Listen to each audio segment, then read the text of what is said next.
It is Tuesday, April 13th. It is 5:30 p.m. We have a full council in council chambers, and I am calling this meeting to order.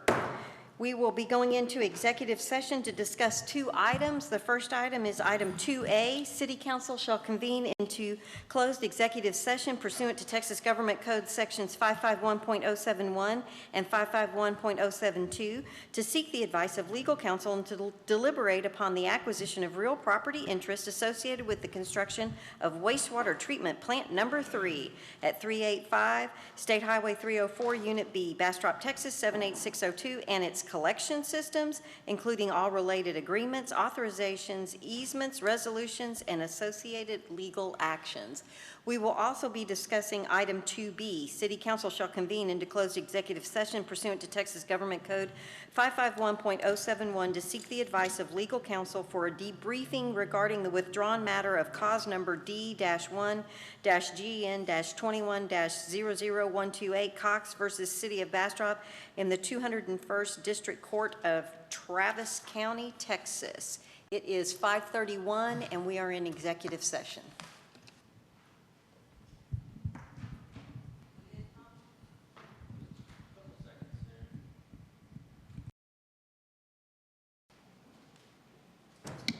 All right, ladies and gentlemen, it is 6:05. We are out of executive session. We are moving on to item number 3 on the top of page 2. Take any necessary or appropriate action on matters posted for consideration in the closed executive session. I think we have a motion.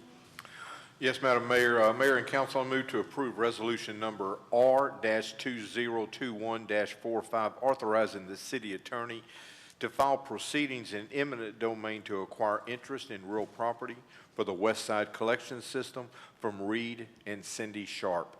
Second. I have a motion from Mayor Pro Tem Nelson for resolution 2021-45 and a second from Councilman Peterson. And we need to call roll and record roll, so we're going to hang on for just a second and get our city secretary.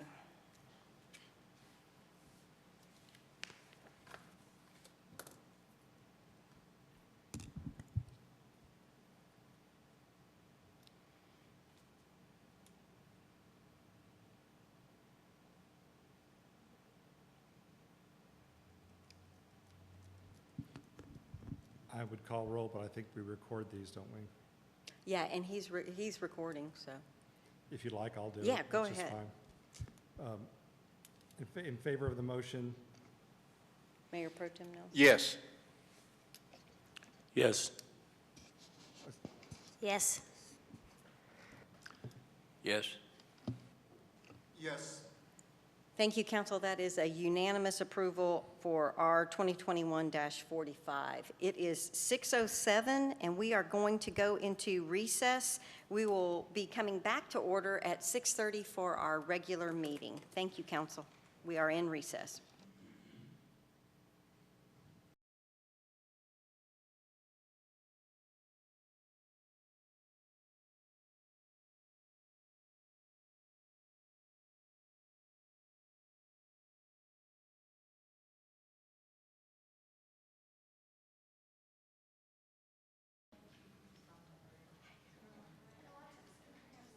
All right, we were in recess, so we are 6:30. It's Tuesday, April 13th, and we are back in regular session. We are very happy to have a full dais in courtroom, and the meeting has already been called to order. First thing we're going to do, ladies and gentlemen, if you would please stand, we'll be saying the pledge to both flags.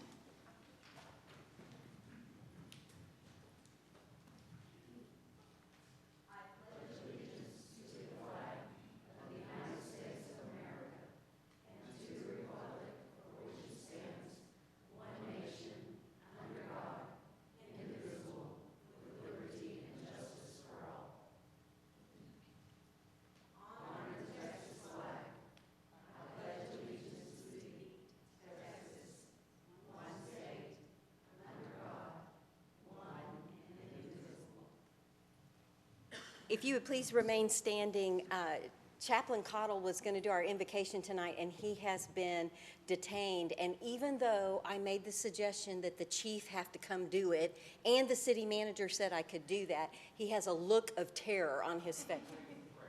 Pardon? I have to pray prayer. All right, you're on. Come on. Chief Nagy. Because I'm not very original, I've copied one, but I think it's great. All right. Our prayer for our local leaders. We pray for the mayors, city councils, county commissioners, all chiefs, judges, and all who serve our local communities. Strengthen them with wisdom and grace for the heavy burdens we carry. May they manage their teams and projects with love. Amen. Amen. Excellent job, Chief. Let's give him a round of applause. You may be seated. It's so nice to see you guys. Thanks for coming out this evening. All right, we are moving on to item number 7A, which is the mayor's report. And before I get started, I have just a couple of quick things.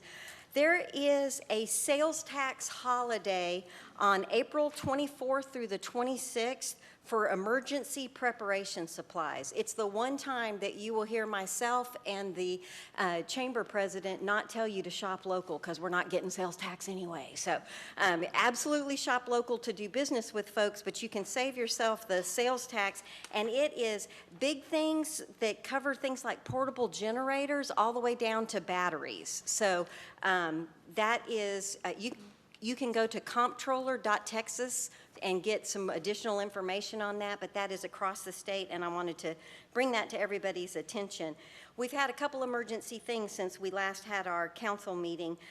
There was an accident on April 1st that was a result of a car that would not obey the fact that there was an accident on the ramp, and I know the city manager is going to visit about that. But I would encourage you that when that first inclination is to be frustrated that there's flashing lights in front of you and you are maybe going to be late for a meeting, I'd invite you to take a deep breath and realize the folks that are putting themselves in the harm's way and that they're trying to do the best they can and they're protecting you and the public, and please do your part to help protect our police, fire, and first responders.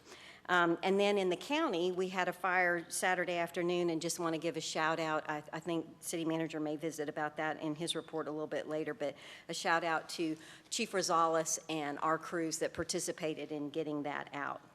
And then a couple of other really quick things. One, the splash pad is open. It opens at 10 a.m. and closes at 8 p.m. It's open 7 days a week. So it's Texas weather. You never know if you need a coat or if you need a swimsuit. But if it's a swimsuit day, go to the splash pad. And then just reminding everybody that early voting starts on Monday, April 19th. So do your civic duty and make sure that you get out and vote. All right, Colin, we can go to the next page. So this will show you just a few things that I was doing between March 24th and April. We had so much fun at our groundbreaking, and really appreciate, there was a number of people in the community that came out. That was at about 2 o'clock on March 26th. It's been a long time coming, and you can tell how important it is because we had a full council out there. And I know that it was our shovels of dirt that are going to make the difference for that wastewater treatment plant. So we were glad to do our part. If you skip over to the far right, that one thing that's a little bit interesting, you see that it's a difficult picture to see, but you'll see the Texas House of Representatives, and I was testifying against House Bill 749, and that was at 4 a.m. on the 26th, and then at 2 p.m. I was doing the groundbreaking at the wastewater treatment plant. So the session is in full session, and it is an interesting place to be, particularly after midnight. The picture on top is me and Lucy on April 3rd. We made sure that I went around with the National Guard and we got everybody their second shots with the National Guard help. We administered another 100 of the second vaccines. That in the middle with KC Outfitters, that's Carrie and I had an event where I couldn't make it to the ribbon cutting, but I went by and visited with Carrie, and KC Outfitters is a great new business in town, and if you haven't been by there, I would encourage you to do that. The bottom left is Sweet Deborah Rogers invited me to go to the fundraiser for the Children's Advocacy Center, and it was a great afternoon. Several of you were out there, and we all sure had a good time. And the Pines Play School and Learning Center is just down the street from us here on Chestnut, and Brandy Hale, it has been a lifelong dream for her to have that daycare, and they do a really great job, and I encourage you to check them out. Colin, if we go to the next slide, you can see several of the things that I plan to do between April 5th and the 13th.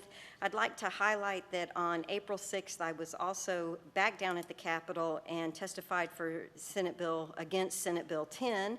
And I want to thank everyone, particularly Mayor Pro Tem Nelson and Councilmember Peterson, for attending the Mayor's Prayer Lunch. The Bastrop Ministerial Alliance did just an excellent job. It was a room full of people and really just a wonderful, wonderful afternoon for all of us. I did spend a little time with Bobby, and I'll have a picture of that later, but that's still kind of under wraps till BISD produces that video, and it's April 13th, and we're here. So if you go over to the next slide, you'll see the things that I'm planning on doing in the future, and I want to also point out on April 15th that the Chamber's Candidate Forum is that night of the April 15th. And Council, I also want to bring to your attention on April 20th, there is a TML Region 10 meeting. If you're interested in participating with that, that is on your calendar. And I want to take just a quick second. I am going to go to the 7th annual murder trial, the killing of Arthur Buford. And if you haven't gone to this before, it's a really cool thing. It's written specifically using historical records. It's the reason Judge Dugan has a beard right now. He's getting in character. And one of the great things about it is that it is a fundraiser for the Bobby Jenkins Scholarship. So if you have any interest in seeing a play, I would encourage you to participate in that. And that is my mayor's report. I mentioned that I attended the chamber luncheon, and we are proud to share the dais with this year's Man of the Year, Councilmember Bill Ennis. And so I'd like to let you do the. So let you go first on council reports. Councilmember Ennis. Thank you for those words, Mayor.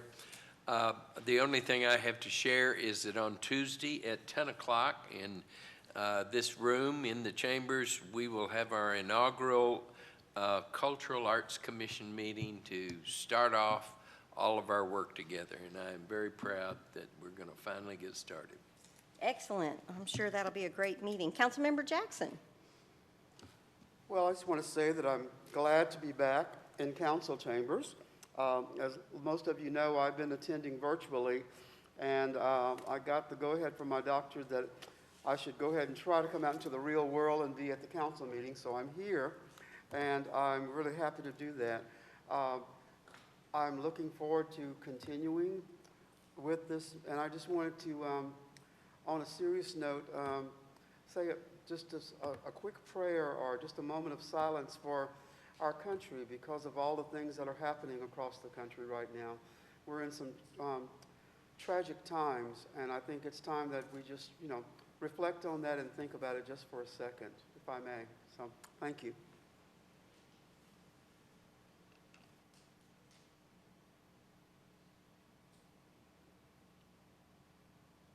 Thank you, Councilmember Jackson. Mayor Pro Tem Nelson? Thank you, Mayor. A couple of things. Tomorrow I'll be participating in the CapCog's Executive Committee meeting. Some topics for discussion or grant funding consideration for such diverse things as criminal justice program projects, juvenile justice, homeland security funding for our rural counties, and also supplemental funding for our regional EOCs, or emergency operations centers. The second thing is, if y'all will recall, Council, in 2019, we adopted a new assessment and repayment plan for the Hunters Crossing Public Improvement District, and on the 24th, there's going to be a neighborhood public meeting in Hunters Crossing. It's already been posted on social media, is my understanding. Is that correct, Mr. City Manager?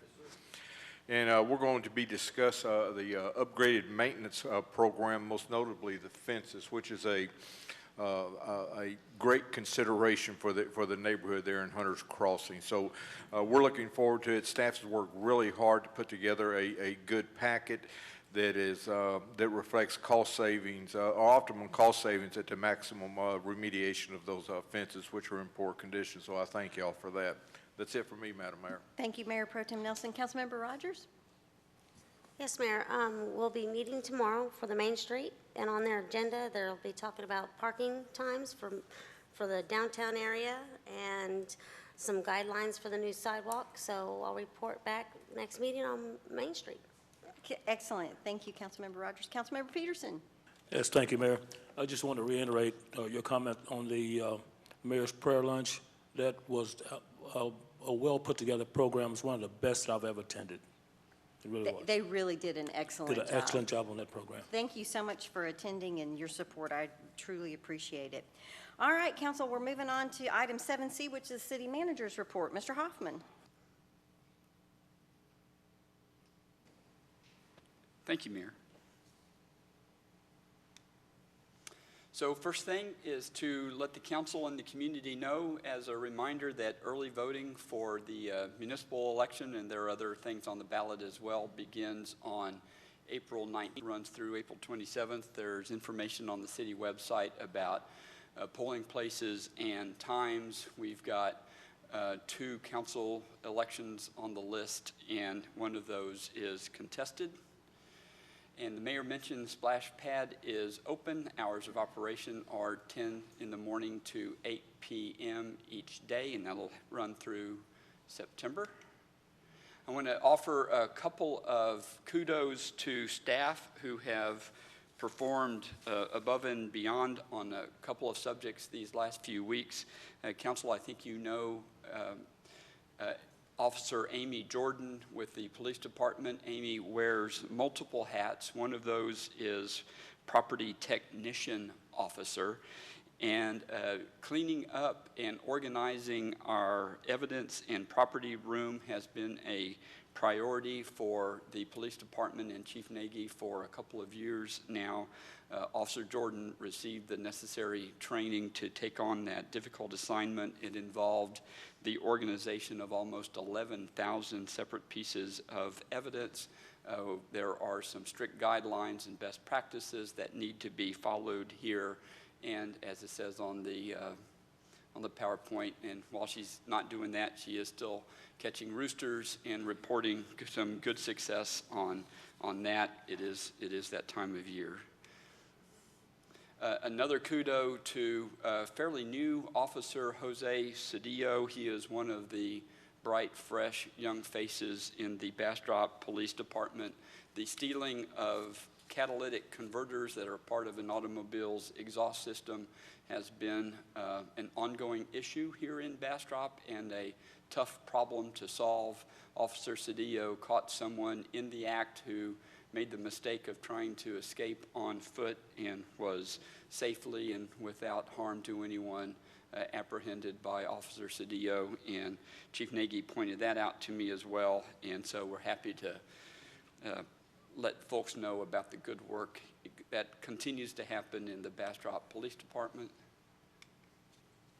The mayor mentioned the city's response to the fire that was off of Highway 21 about 8 miles east of here.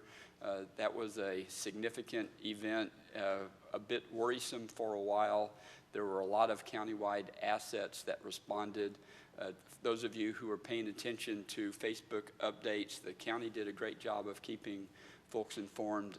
So did Chief Josh Gill with ESD2, who provided some really informative updates so people could track what was going on there. The city of Bastrop Fire Department was very well represented. We had a lot of assets out there, several units, brush trucks, a tender, a lot of staff. What made the difference, according to Chief Rosales, was the Forest Service showing up with some dozers that provided a fire line around the perimeter of the fire. And what the firefighters do is literally fight fire with fire, and they start a small fire on the inside of that perimeter once they've established that line and let it burn towards the main fire, and it extends the perimeter, and part of the strategy is to keep that perimeter wet. No injuries, no lost dwellings. I know there were a lot of nervous people out there fighting that fire. For a while it looked like it was heading our direction. The wind shifted, the humidity got higher, night came, and that all helped. But obviously a tremendous effort on the part of a lot of dedicated volunteers and paid fire staff, and we're very, very appreciative. We had our first of hopefully many to come quarterly meeting with stakeholders. Council, this is part and parcel of the reorganization effort that I described to you a few months ago, and we've been in effect on since January. The idea is to get people in the room who are involved in some way in the planning and the managing of events, not just events sponsored by the city, but what we're trying to do is create an umbrella of good communication and collaboration, and we kicked that off yesterday. I'm going to give kudos and thanks to Rebecca Gleason and Kathy Danielson, who I thought planned a really good event. A lot of people who are in the room this evening attended. I hope they agree with me that we're off to a good start. The people in the rooms did seem to be excited and enthusiastic and engaged, and really appreciate the spirit that people are bringing to this effort. Council, you'll hear more about this on April 27th. I'm asking Rebecca to be on the agenda that evening to give you guys a public update on where we are with events planning in general. And the mayor mentioned the accident that happened on Thursday, April the 1st, involving a couple of Bastrop employees. Sergeant Charles Sanford with the police department was involved, was not seriously injured. Assistant Fire Chief Eric DeArmit was involved in that as well, and Eric unfortunately was significantly injured. He will be missing work for a few weeks. He has a young and very busy family. Council members, Mayor Schrader, Council Member Rogers, others, tons of city staff people from the community, people with the fire department, volunteers have just been amazing in how they've stepped up to help that family.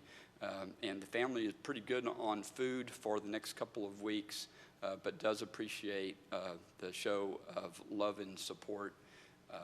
And it, as the slide indicates, it really does indicate what an awesome community we live in. Thank you, Tanya Cantrell, City's HR Director, for keeping everybody informed and for managing the meal plan. And thank you, everybody, for jumping all over that. And so we meet again in 2 weeks, Council, in regular session. One thing we will do is bring you some mid-year budget amendments. That is a normal thing we do this time of year. You've got a couple of agenda items that we'll talk about here in just a bit that will affect what's on that budget amendment. We're going to ask you to consider some mid-year compensation adjustments for city staff. We talked about that months ago. You'll hear a lot about that in a bit. And the decisions we make and the direction you give us tonight will be reflected in that mid-year budget amendment. Another item we've got on the agenda tonight involves our projections for how we're looking to end the year with hotel motel revenues, and to the extent we decide to manage that revenue shortfall with expenditure reductions, that as well could be reflected in a mid-year budget amendment. So we'll be looking for your direction on both those subjects so that we bring back something that works for you on April 27th. Council will also meet in closed session to give you an update on the ongoing lawsuit that has been filed against the Hunters Crossing PID. That case goes to trial in May, and we want to give council an update on the moving parts there. You will also hear Tracy Waldron give you an update on where we are on bond financing. That is mainly about our wastewater plant and our water plant. We're not asking you to vote on anything on that subject on the 27th, but Ms. Waldron will give you an update. And I mentioned the events planning update that I'm asking Rebecca to give you earlier. And then on May the 11th, Council, you'll canvass the results of the May 1st election. We will properly say goodbye to Councilmember Ennis. We'll ask you to select the Mayor Pro Tem. It is time for our next quarterly report from staff, and we're working on that. And finally, on that day, we'll give you a presentation on a draft capital plan, and especially those last 2 bullet points will be good to precede our full-day pre-budget planning workshop that's scheduled for May 14th, where we'll give you an update on implementation of the comprehensive plan, and we'll again talk about the capital plan. We'll give you a fiscal forecast for each of our major operating funds, and we will ask you to review the council focus areas, your priorities. And again, the quarterly report that you'll see on May 11th will be organized around your focus areas, so that'll be good input going into our discussion on May 14th. And the idea is that we end May 14th with me getting a lot of good direction and information on how to develop your budget. And that completes my report. Happy to answer any questions. Council, any questions? Councilmember Ennis? Mr. City Manager, on the 27th, could we have, doesn't have to be a long discussion about the billing that we've received from the election? From LCRA. Yes, sir. We could. What we had in mind was to bring that up on May 14th. A decision council will need to make after you see the numbers is, what do we do with that bill? We owe LCRA $936,000. That, and for the audience, that's a result of what happened with the price of generating electricity during the recent ice storm. The question before council is, to what extent do we pass that along to ratepayers? And so we want to give you a full picture of the impact of your options there. And on May 14th, we'll show you a fiscal forecast that shows you with and without, if that's okay. No, that's fine. I just wanted to make sure that Yes, we sir. covered it for our citizens. Yes, sir. Thank you. Any other questions, council? All right, everybody's good. With these plexiglass, the reflection, sometimes I can't tell if their mic's on or not. All right, we're moving on to item 7D. You made a really good transition for me, Councilmember Ennis, because we're going to talk about linemen and electricity. It was pretty popular. We're pretty happy that Mr. Irvin and all of the guys that work for the electric department do such a great job of maintenance all the time. We had very, very few outages during the freeze that were a result of things within our system, and that's because these guys take such great care. They hate doing this. They are forced to do this, so it's important to make them come forward. Come on, Curtis. Bring your guys on up here. We are so thankful for the great, great work that they do. So if you guys will line up here, you can, there you go. And I'll quickly read this proclamation. Whereas this holiday can be traced back to April 10th, 2013, this is when the United States Senate Resolution 95 established the 18th of April as National Lineman Appreciation Day. Whereas this day was established then because the year before, a hurricane had disrupted the power in 24 U.S. states, toppling power lines and caused over $65 billion in damages. Whereas after this natural disaster, linesmen all over the country worked hand in hand to restore power. The line worker profession began during the 1840s to work on telegraph lines. In the United States, there are over 11 million miles of wire on 170 million poles. National Lineman Day is a time to express our utmost appreciation to the great men and women that work on a daily basis in ensuring reliable electricity, a role that is performed almost invisibly. The City of Bastrop is especially proud of the hardworking linemen of Bastrop Power and Light who have allowed us to become accustomed to having very few outages lasting a very short amount of time. The City Council encourages all residents to recognize the vital role our linemen play in providing safe, reliable, affordable electricity by expressing your thanks on social media using the hashtag #ThankALineman. So one of the things that we did after the freeze, the city manager went around and interviewed several of the city personnel to talk about what did you do during the freeze. One of the favorite videos is, well, Curtis, were you confident? Why were you confident? And Mr. Irvin, I believe your answer was, I'm always confident. And I think it's because of the great work of the men that you have on your team. Let's give them a round of applause.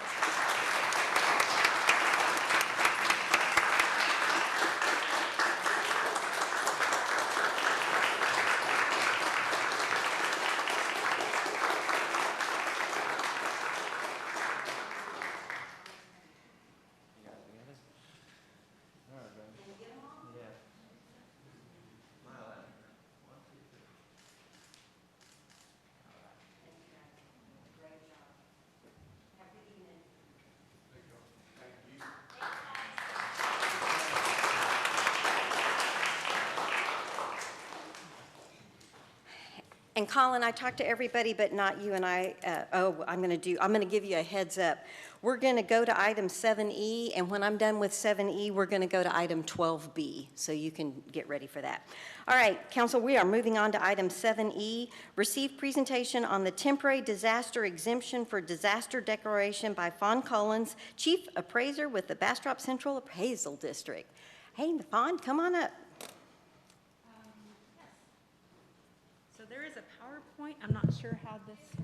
Yeah, it's in the packet. Oh, thank you.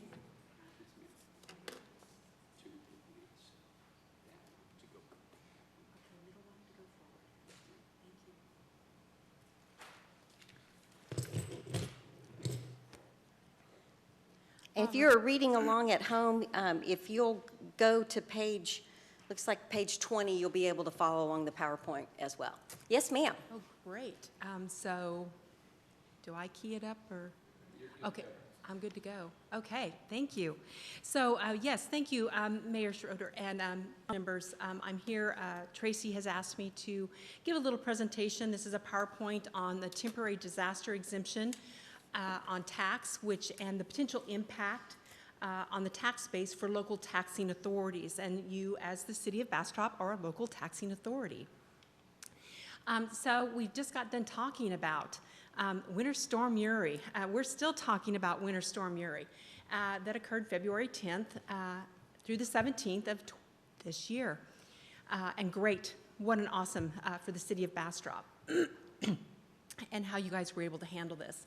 This is kind of small to read, but because of that disaster, Governor Abbott declared a statewide disaster for all 254 counties. And when he did that, it invoked the temporary disaster exemption, which is a part of Tax Code 11.35, and this was adopted in 2019. This actually came about in that legislative session as a result of Hurricane Harvey. It was a huge impact on Harris Central Appraisal District to do a complete reappraisal in Harris County in a matter of months, and it was huge. So this was a great exemption, and we're all happy this is here. Because he declared the statewide disaster and it invoked this disaster exemption, there's two options that happen with this disaster. It is either state mandated or it's a local option. What makes it state mandated is if the disaster occurs before the tax rates are adopted, it's automatic. It's automatically an automatic exemption for the property owner to apply for. If the disaster occurs after tax rates are adopted, then it becomes your authority to implement that exemption. So the disaster occurred in 2021. Your tax rates won't be adopted for 2021 until about the end of September, and so therefore it is state mandated. So qualifying properties are business personal property if they file a business personal property rendition. residential and commercial buildings, mobile homes, and to qualify, property must be at least 15% damaged. We're not sure if there's going to be that much in the city of Bastrop, but to give you an example, in Travis, the apartments that were completely flooded. So you can see commercial properties and the personal property involved in that the business might be claiming damaged. So it does require an application. The property owner does need to apply. The deadline to apply for this disaster exemption is May 28th of this year. So it's automatically 105 days after the date the governor declares the disaster. So the owner must submit an estimated cost to repair and supporting documentation. And some of that supporting documentation might be an inspection report, photos, repair estimates, repair receipts, insurance settlement documents, and any FEMA letters. We take all that information into consideration. Excuse me. There's a damage assessment. There's 4 levels that can occur.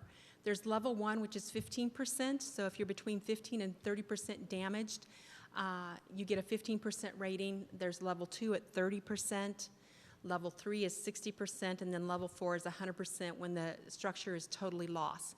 Now, this exemption percent only applies to the improvement. It does not apply to the land. So it's only the improvement that has seen the damaged. So it is also prorated. So it happens from the time the disaster happens. It's prorated. You don't get it for the whole year. So there's a calculation that is done to calculate what that proration rate would be. Currently, the rate for this disaster is 0.88 because we know that number. We know when the disaster was declared.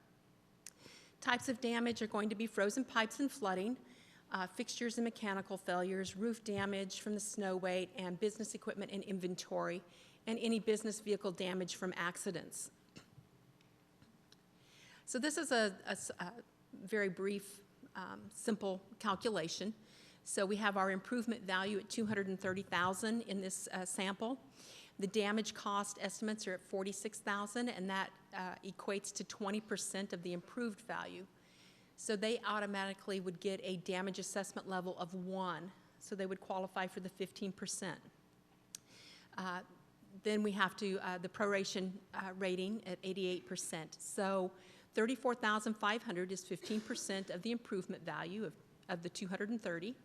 And then the prorated exemption amount is 88% of $34,500. So this property owner would see a reduction in their valuation of $30,360 for a $46,000 damage. And would that last for the 1 year? Just 1 year. The Okay. application is only good for 1 year. So what you're saying on that example is that the 230 line at the top would be like 196, whatever it is, less the 360, Yep. right? Yep. Plus Yes. the land. Plus the land. And so whatever rates were adopted, it would be applied at that value? Yes, ma'am. Okay. So the potential impact, the potential impact we know statewide is from what we have gathered information from different insurance individuals. So, Moody's has reported that there will be the total damage will be in the billions of dollars. The Insurance Council of Texas has stated that this may be the costliest winter weather event in the state's history, whereas the independent insurance agents of Texas have said it's expected to be the largest insurance claim event in Texas history. So that supersedes even the hurricanes. I just can't, that's incredible. And then another piece of information that we discovered in researching this is that, the disaster Uri, or the winter storm Uri, covered more states than just Texas, but in the insurance claims, more than half of them are, they come out of Texas right now. So how is this going to impact you locally as the city of Bastrop? Local impact is still to be determined, and really and truly we thought we would know this because it occurred early, but we're trying to educate people that this is potentially out here. And then after hearing and reading and following the city of Bastrop during your event, great things happened here that you might not see this as a taxing jurisdiction because you didn't have the loss of electricity, which resulted in the loss of water or pipes bursting and heat issues.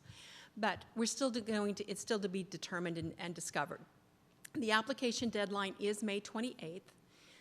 And then the other thing that's going to be hard to meet is the minimum 15%. It's a significant threshold for individuals to qualify. So although there is damage, they might fall underneath that 15%.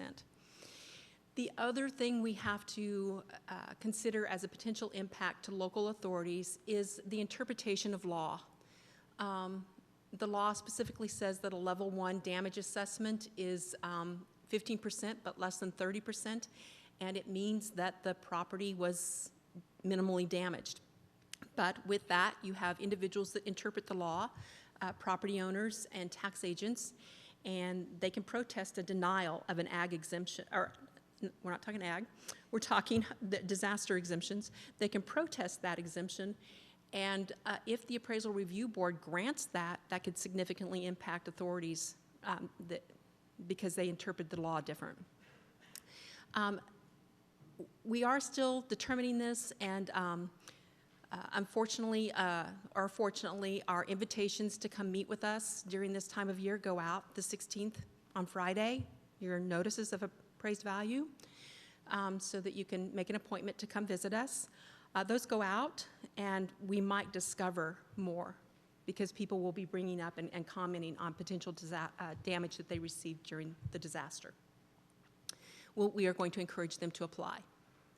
So what this does for you as a taxing authority also is that in the calculation of your tax rates and how we communicate those exemptions to the taxing authorities, we report those to you on for the calculation worksheets, and there is no dedication of disaster exemption to be reported by the chief appraiser to you.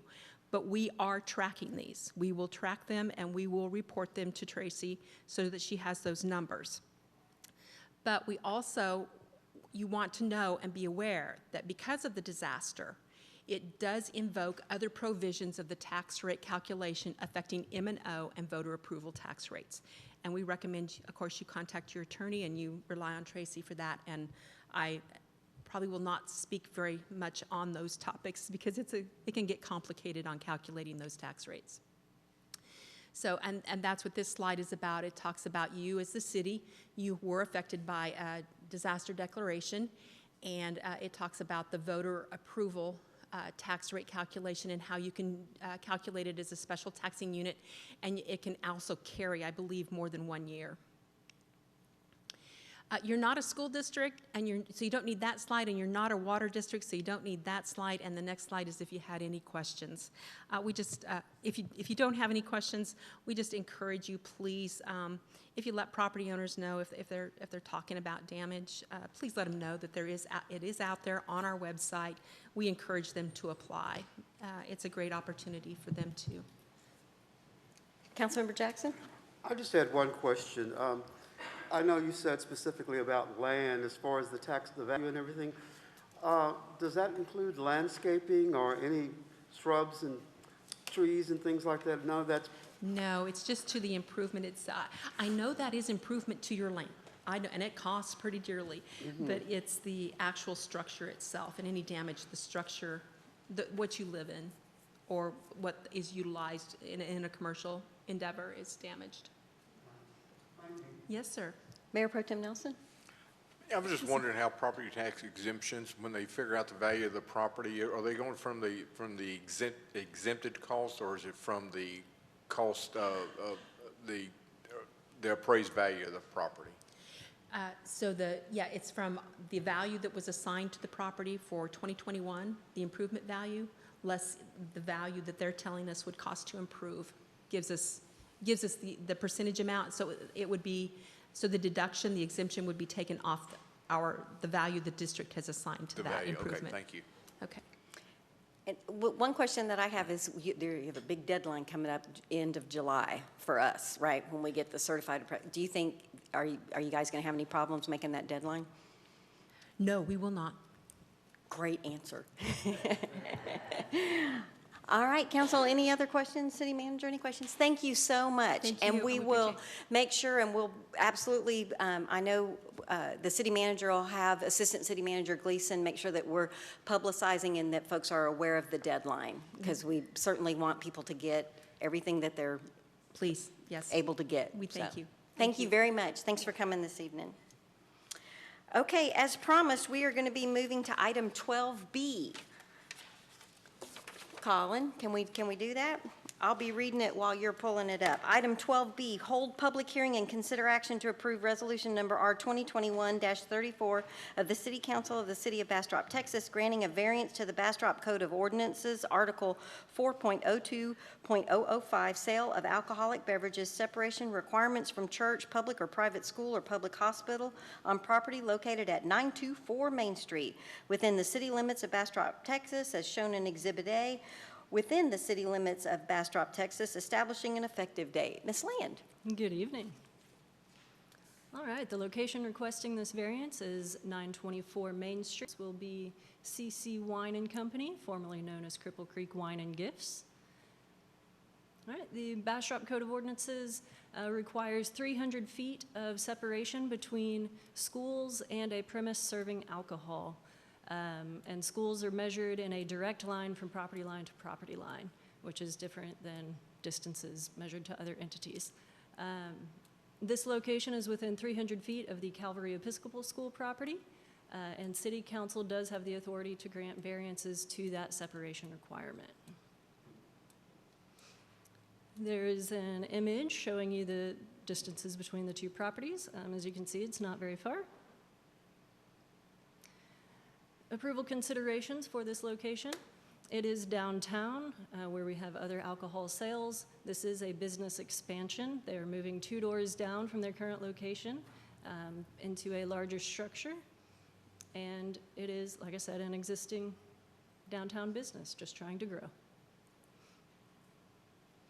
Area variances in the last year include Anita's, which is across Chestnut Street, the Cripple Creek Wine and Gifts, former location, Old Iron Ice House, and Neighbors.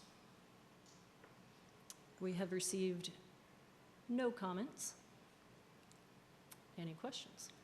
Council, any questions for Ms. Lamb before I open the public hearing? Councilmember Rogers?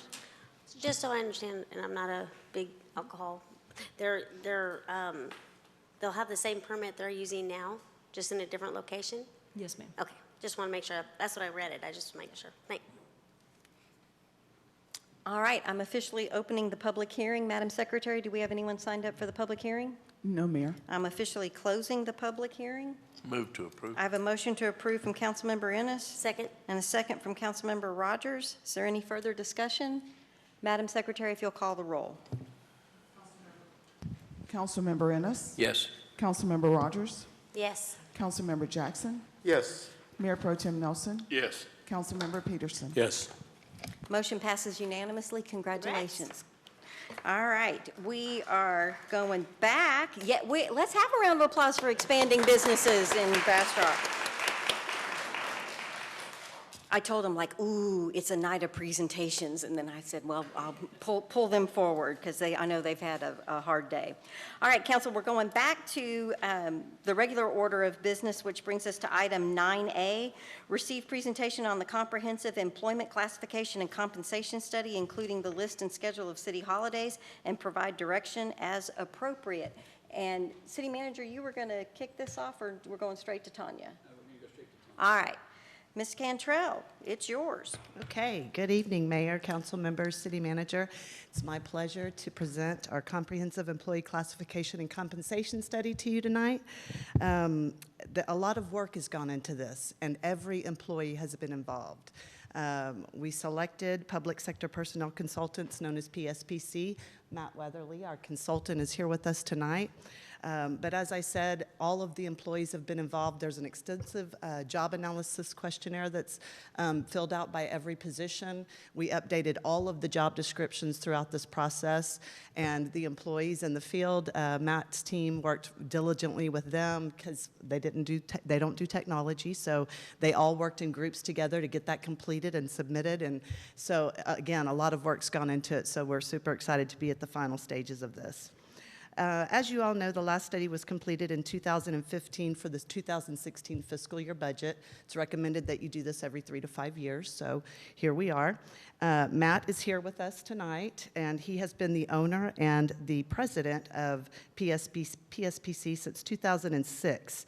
And they've worked with over 1,000 public employers, over 100 Texas public employers. Most recently, he and his staff have had the pleasure of working with, most recently with Pflugerville, Cedar Park, Waco, Dallas, and Plano, just to name a few. And Matt has also been a featured speaker at our annual TMHRA conference, which is our Texas Municipal Human Resources Association. He's always been full of great information for us there. And he also speaks regularly at regional city manager meetings around Texas. So we're happy to have Matt here. And I just want to end with the introduction on Matt, that it's been an absolute pleasure to work with him. He's been my direct contact throughout this process. He's been very responsive, and so it's been a real pleasure to work with Matt.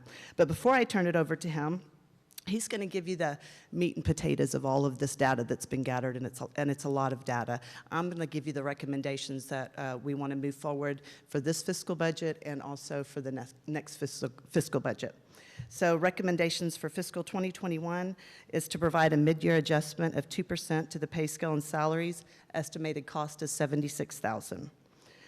We also want to move employees to their current step within the pay grade proposed for those jobs, and those are for the recommended steps for those that have been recommended for the market, so positions that need to move due to market reasons.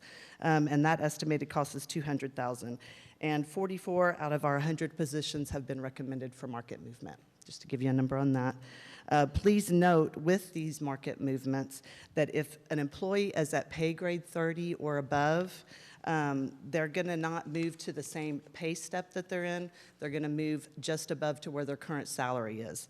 This was to have a minimal impact on budget. So they're not moving straight down the line. They're going to move to their current pay grade just above. So What is the 30 pay grade? I mean, what does that equate to? So it's your higher level salaries. So it starts with director level salaries and above. Thank you. And also positions that were below the pay grade 30 would stay in their same step grade and go to the new pay grade. So they're not going backwards, they're staying where they are to respect longevity, et cetera. Also, we are, for this fiscal year, want to increase city holidays from 12 to 13. 13 of the cities responded. 10 of those cities have 13 or more holidays. And just to put it in perspective for you, our sister cities just added a holiday this fiscal year, and it was actually after we had gathered this data, they added Juneteenth to their holiday schedules, so that's recently been added. Recommendations for possible inclusion for the fiscal year 2022 budget. We need to continue to plan to budget for step increases. We need to increase our longevity pay from $3 a month to $5 a month. Also, increase vacation time accruals for employees with 10 or more years of service. We're about 3.5 days behind market for employees with longevity.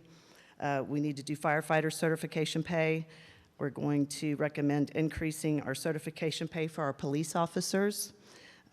Also shift differential pay for police officers.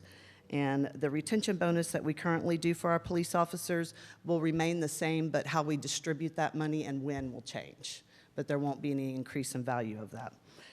And also contribution to dependent insurance premiums. And then we're also, the last but not least, we are going to recommend increasing our Texas Municipal Retirement System contribution from a 6% city to a 7% city. And the recommendations that I mentioned for this fiscal year, we do have the monies for that. And Tracy Waldron will be bringing the budget amendment to the next council meeting on the 27th. Questions before I turn it to Matt? Yes, I'm sorry. So exactly what is the step? What is the step increase? What does that mean to people that aren't in this kind of world? Well, if you're recommended a step increase, in between each step is a 2.5% increase. So that's what would be the recommendation moving forward. We're not recommending the step increase this year. This year it's the 2% for this But I fiscal mean, budget. what is, so they understand exactly what is a step? Is it a longevity? Is it a different? It's at their annual review. I'm Okay, sorry. all right. Yes. I just didn't understand. I want to make sure everybody right. understood what the word step meant. Usually when we distribute those, it's when an employee receives their annual review, a successful review, then they get a step increase. That's what it is. It's an 2.5%. annual review kind of increase. Correct. Okay. I just was going to Based put it on in regular performance. words so we understood, or I understood. Thank you. Thanks, sorry. Is there another pay increase across the board that we initiate other than the step? The 2% COLA. Okay. And So COLA. For and clarity, COLA is the cost of living. Yes, cost of living. Yes. COLA and step are the two basic Correct. increases. And Yes, sir. then we have the other increases that you've mentioned. Or The market adjustments. yeah, market it. Wait a minute. Now you've thrown another one in there. What's that? That's and Matt will get into that in his presentation, but there's been recommended movement for positions for the market. So they've moved up on the pay grade, but Matt, he'll get in more detail on that. Benchmarking then. Correct. But what I was referring to on top of the step and the COLA is the increases for, say, certification or different specifics, right? Yes, sir. Okay, Yes. thank you. Is the COLA always 2%, or is it based on the consumer price index, or does it vary? It's just Yes, saying, okay. it's based on that, and it's market driven as well. Okay. Yes. And on the step increase, we don't consider that a merit increase. We just assume that is from a favorable job review. That's correct. Okay. Do we also have the capability to add merit increases in there for, well, meritorious service? Let's let the city manager answer that one. Well, I didn't mean to interrupt Tanya, but no, we don't do that. That's not the approach we follow from a compensation philosophy standpoint. And I think we would run the risk of mixing up our approach too much and adding too many variables. And the consultant may have a different philosophical approach to this, but from my perspective, you either have a step-based system or you have a merit-based system. You don't try to mix those two competing philosophies. One thing we do try to do here, and we'll continue to try to do that as long as I'm city manager, is make sure that there's a minimum amount of performance that is necessary to result in a step increase. Tanya mentioned that. We tie the step increases to those annual performance reviews. It's my opinion that merit approaches really don't work. I've tried them in other places. I think it skews what happens during the performance evaluation. I think as long as you've got multiple hiring supervisors engaged in the annual performance review process, it is impossible to create any organization-wide consistency in how you approach that. And evaluations ought to be based on performance and just performance, and not be impacted by an attempt to get somebody more money, in my view. I don't think employees at the end of the day are motivated to work harder or smarter for the promise of additional pay. That's never been my observation, and frankly, when employees do work harder just because they're promised more pay, that's not sustainable, nor is it the kind of employee I want in the organization. That's what I was looking for. I didn't think there should be two different ones. And the last question, if I may. When y'all were doing the salary reviews, was there a larger disparity between the exempt employees or from the non-exempt employees on there, the hourly wage earners? Was there a higher discrepancy between those comparative salaries than there was with the people who were on salary? Yeah, it's about the same. It's about 29%. So, and Matt's going to get into those numbers. Cool. He's going to dive into that, all of the data that came in. So, if we have any questions on that afterwards, then he'll get to that. Anything else? Great, thanks. turn it over Thank to you, Ms. Cantrell. You got all the hard ones already. There you go. Oh, not really. Madam Mr. Mayor, Weatherly? yeah, Madam Mayor, members of council, city manager, appreciate the opportunity to be with you this evening. I wanted to speak through the methodology that has been employed, some high-level survey findings. You've heard a pretty good synopsis of the recommendations that will be driven as a result of this study. As Ms. Cantrell mentioned, 2015 was the last time that the survey was done. I believe that I have this guy. So the big button that says forward, that seems like a pretty logical place to start. That's great. Our firm was retained through a competitive bid process to conduct a classification and compensation study. There are just over 100 unique job descriptions in the system currently. Pretty robust list of services being provided by the city, as you know. There are services that you offer that not all other cities do offer. Certainly they were in here for their picture, a little bit ago. Those are types of jobs that we don't run into in every city, certainly that we go to. But we want to identify, and really the intent behind the exercise is to ensure job descriptions are an accurate reflection of duties and responsibilities, and then likewise really arm you as decision makers and policy makers with data. Typically, when you do a salary survey, we want to answer two big questions. Where are we? So how do we look? How do we stack up? How do we compare? Right behind that is where do we want to be in order to recruit and in order to retain? We were also afforded the opportunity to look at benefits. So there are some highlights there. Oftentimes, it's similar to an audit. You don't necessarily want a bunch of findings, but we do have a few recommendations around the benefits analysis that we did. And then the pay structure itself will remain fairly whole, right? So really, this is an update or an effort of an update to the original or to the past 2015 study that was performed. The methodology was very similar, and it reinforces the stated philosophy of trying to be mid-market, really trying to retain our overall position for jobs to be within market average. So I've got samples of what our benchmarking looks like, so I'll move fairly quickly through that. I don't want to discount the bottom two bullets on this slide because employee input, we don't always get that opportunity to make sure the employees are good with the information we're using as the basis of all of our comparisons.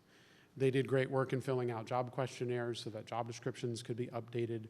We're proposing a few title modifications here and there, a few conversions, if you will, and one creation of a new job classification or job description. Really, the intent there is twofold: equal pay for equal work, and to ensure that the job descriptions reflect the work of today that is being performed. That's something that's pretty healthy to do, I would say, every 5 to 7 years, maybe depending on growth, depending on if you have spots of turnover or positions that become difficult to either recruit or to retain. I've had the great fortune of bouncing through the state of Texas since 1999, almost 2 or 3 times a month, and you all have construction cones everywhere, certainly around every major metro and otherwise. And with that comes growth, with that trying to get and keep people with a CDL, trying to get and keep people that are highly certified, whether it's after major weather events, public safety, dispatch. Positions, kind of evolve and emerge, but there's some constants, right? And it has to do with a city's desire to recruit and to retain quality staff. I would say indirectly, we want to make sure in those pay ranges that we're not underdoing it and we're not overdoing it. So trying to, through this exercise, maybe every 5 to 7 years, find that sweet spot and reaffirm our market position. We collected job descriptions, organization charts, salary and benefits data, and pay structures from the agencies that are listed here. We also included, and you'll see in my survey examples, some regional private sector data. We utilize Economic Research Institute for that. That is a commercial survey that we subscribe to that gives us insight into the private sector when oftentimes individual corporations are not as willing to share data as their public counterparts in other cities might be. These individual agencies land on a list of either comparators, meaning that they have jobs like ours, they might have services like ours, they may have other demographics like ours, be it population, budget, general fund, staffing levels. There's another list, and some of those agencies may fall under a list of being a competitor, right? So I always want to acknowledge if there's a few bullies, right? If there's agencies that we always either lose people to or get people from or seem to be a pretty significant regional player for some specific industries, we want to recognize that and try and fill up those two lists.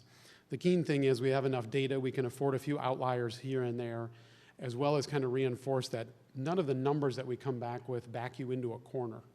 You'll recall there is a stated philosophy or strategy of being at market average. It's very important that we acknowledge, okay, what is the market? And then I can answer the question of what is the average and are we there?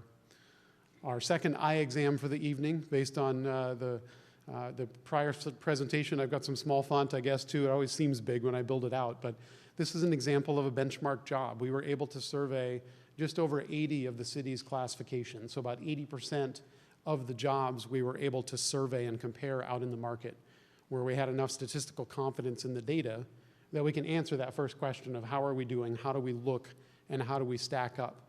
So this first example, your data is on the top, an administrative assistant, in this case assigned in the police department. You'll see the job titles vary, but the job duties are important, right? So it'd be very easy or way too easy if everybody called this job, of course, the same thing, they don't. But in looking through job descriptions and looking at organization charts, we want to pull data and try to find the prevailing rate for like jobs for as many of your classifications as possible. What this worksheet is telling us is really just a paper-to-paper exercise where we're comparing the pay range that's afforded for this job to the pay range afforded for that same job in these other comparison agencies.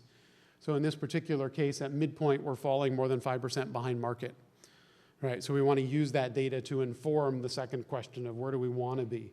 Said another way, we might have, and we do, we have some jobs that are maybe at 88% of market or 92% of market, and we have other jobs at 100% of market.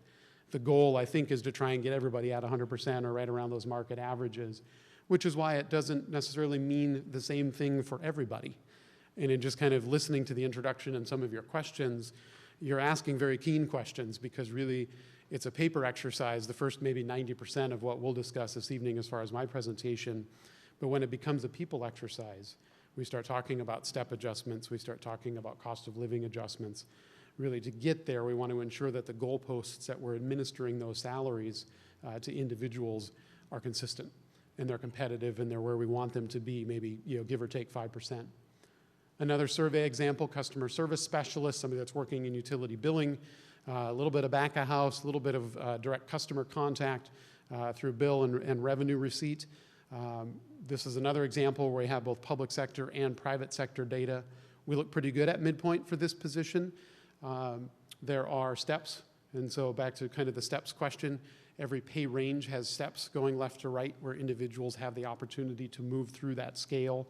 Your midpoint's going to fall somewhere between, I don't know, maybe step 9, step 10, somewhere in there. It's a mythical mathematical number, but it's really an important number out in the market because it represents the going rate for a journey level competent performer. I want to see your 5 to 7 year employees hopefully reach the middle of that scale, maybe 8 to 10 years on the outside, depending on budget, depending on fiscal conditions, and certainly depending on the completion of that kind of successful evaluation. But I want to see your employees reaching these midpoints at a reasonable time as well. One more example on the civilian side, court clerk, we're really close. We're just starting to trend a little bit below market. For this classification, you'll notice there's only public sector data in this data set, but certainly it gives us an insight into like jobs and starts to help inform those prevailing rates. Our survey worksheets, we expand them out a little bit, and really all of the data has minimum and maximum, but we wanted to look also at the police scale in a little bit different fashion. They are housed on a separate step plan. The sensitivities certainly are around, are we competitive to recruit, right? We want to make sure that we're competitive for police officers. We're going to tend to probably bring the majority of our police force in onto our police officer pay scale. So I'm very sensitive to both entry and to top out for that particular classification, and then we do that for all of the ranks. What this worksheet is telling us for all of the agencies that responded, at least by the time we wanted to get the report out, was that we look okay at entry.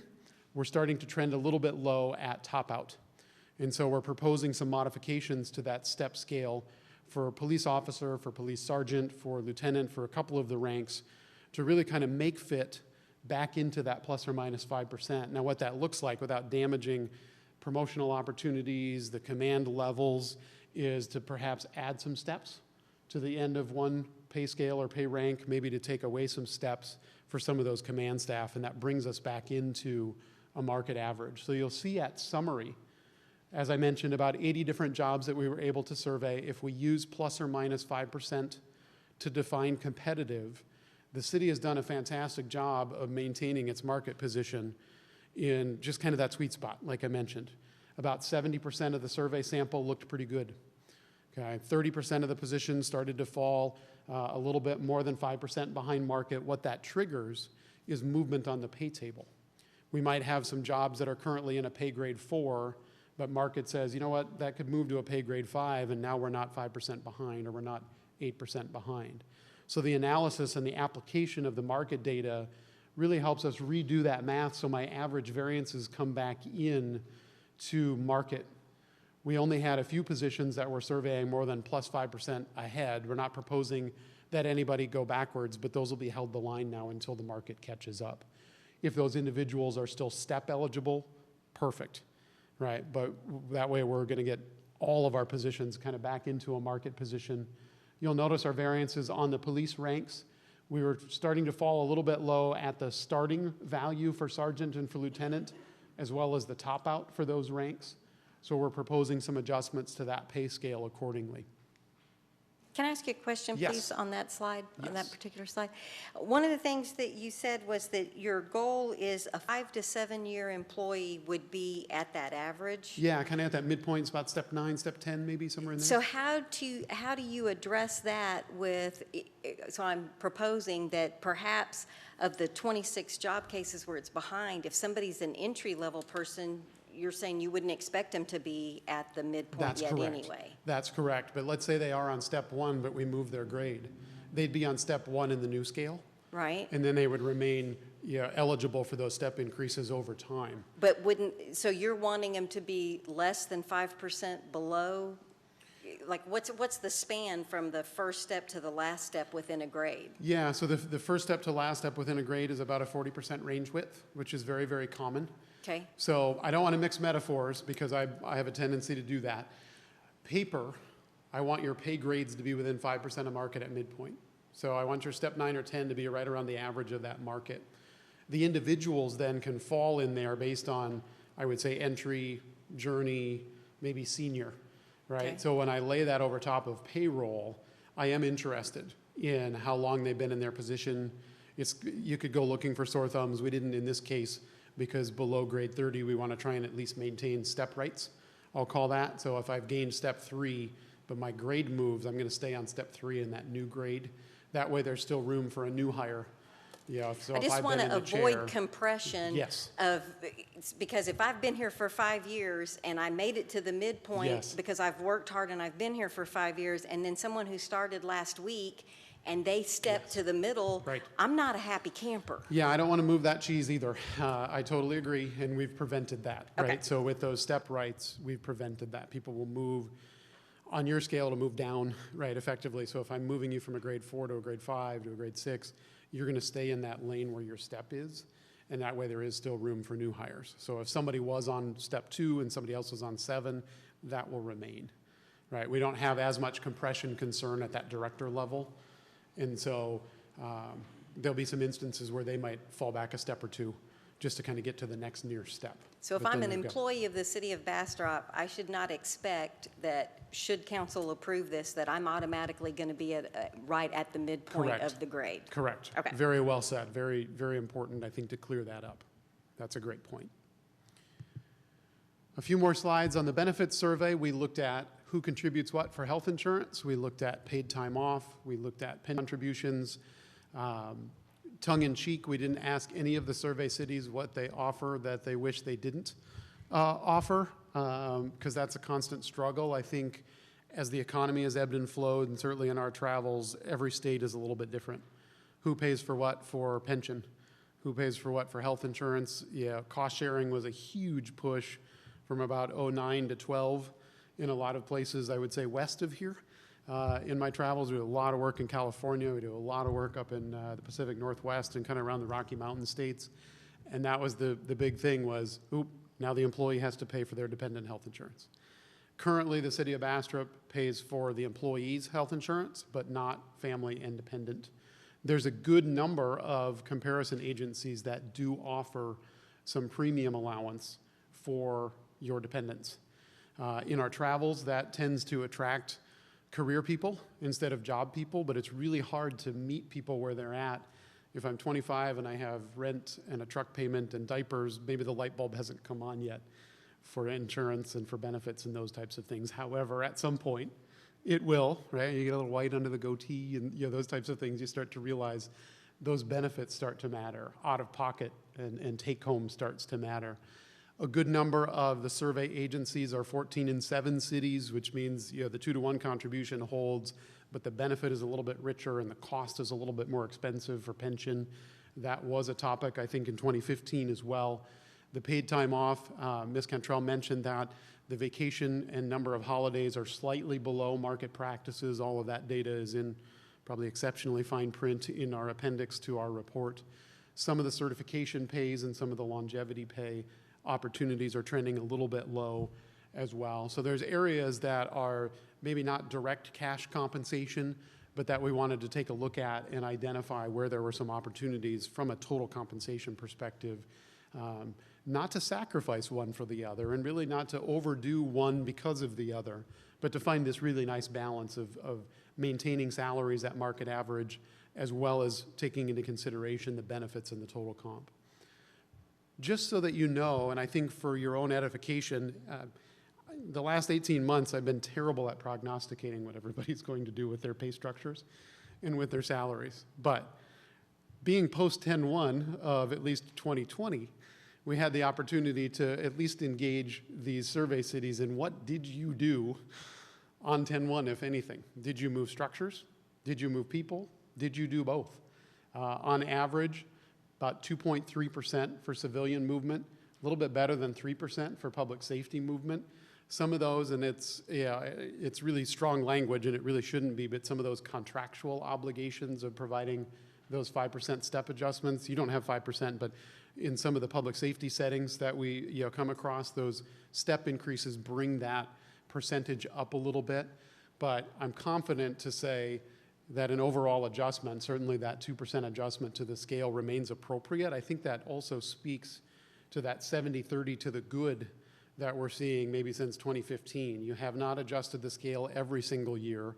You have done step increases all but this year, I think, if that's accurate.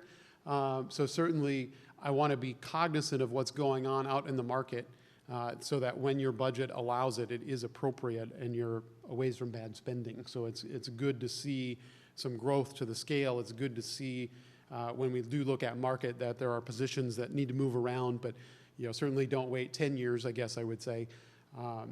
The pay plan updating piece, as I mentioned, we are proposing new pay grades for those jobs that we're surveying below market, and then I would say any job that might be impacted because they're related to either that career ladder or that job family. We want to place employees on that earned step, as Madam Mayor mentioned, just to prevent that compression and to ensure kind of that range penetration. We're big fans of that.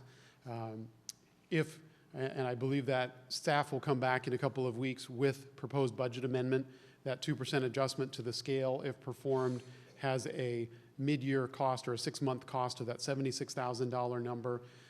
My number in the report that you see, I don't believe has the benefits rate loaded into it. So obviously if I move my pay, if you're in Social Security or pension contribution or anything that goes with it. So the $200,000 number is an accurate number, better than mine at 157. So I think theirs is a fully loaded rate of kind of 2% of total compensation. But then certainly globally, keep doing what you're doing. Adjustments to the scale as market dictates, adjustments and movement of individual jobs throughout the scale as market supports that. We're in a healthy spot, I think, to be able to gauge at any point, how do we look compared to market? Do we wish to maintain our position within market or to mid-market? And then we'll obviously leave all the files behind, and then we remain available. So you've got us for 12 months of implementation support at no cost. So if there are any new jobs, changed jobs, reorganizations, reclassification requests, anything like that, we haven't had to change our phone number yet. So we remain available for that. I think that's my slides. Anything that we saw up here that you want to see a little bit more on, or any questions that I can answer? Council, do you have any questions? Councilmember Rogers? It's just a curiosity question. On the proposed title changes, is there a big push in the market to change? You know, some of these made sense, some Sure. didn't seem to make any difference. Yeah, So I'm no, just there's a few curious. here and there. I think some are operational cleanup, I would say too. I think just to reflect equal pay for equal work. You'll see a decent amount of movement, I believe, in some of the library classification titles. You'll see a few little cleanups here and there, and then maintenance worker was the other one that you can really take two paths on the maintenance workers. You can treat every one of them the same, or you can't. And by that, parks, streets, laborers, right? There's a goal and a striving for parity, I think. So we're bringing those together instead of them historically having some different job classifications. I was just curious. So Really, there's only a few industries here and there, like dispatch is becoming telecommunicators, and some of those are kind of emerging as job titles, but we try not to change just for the sake of change. So. In that same vein, I noticed that in your proposed titles, I'm very familiar with like equipment operator 1, equipment operator 2, and I noticed in some of your salary comparisons, it seems like the existing job titles have the 1, 2, and I see that your proposed titles are more of like operator senior. Is that a shift in the industry? In part, I think it's really an effort to ensure that numbers don't just beget numbers. I think you're just that right size, but we've left the career ladder there. Okay. But I think instead of leaving it open to say, ooh, can I be a 3? We kind of, tie it off to say we have an operator, we have a senior operator, we have a crew leader. Okay.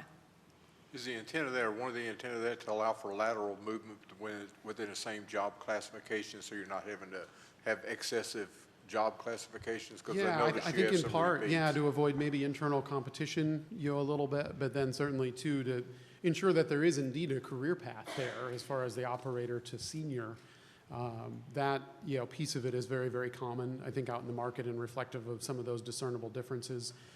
The acquisition of certifications, and my assignment area can certainly sometimes dictate that as well. Other questions, comments? Councilmember Ennis? In going over and you may have just answered this, but it didn't soak in. Your current title and proposed title, can you explain your thinking about like library associate circulation services? Your proposed title is just library associate. Yeah, we reviewed these with the department heads to ensure that operationally it was going to match how they saw the levels and the areas of assignment. I think the challenge oftentimes, and I don't want to speak for the library, is I might be sitting side by side at a desk helping the public, and I might have a different job title than somebody that's sitting right next to me. If we have 70, 80% of job duties overlap, we want to ensure equal pay for equal work by having that captured on one job description. So historically, there was a set of fairly specific job titles that might not have quite been one for every person, but perhaps pretty close. And so, just kind of going to a little bit broader and then updating the job description accordingly to ensure that we have a kind of a little bit of cross-training. So that you don't have that old, wait a minute, I don't check out books. Yes, correct. Gotcha. Yeah. Thank you. We can avoid some of the union issues that you don't have in this state or in my state where I'm coming from either.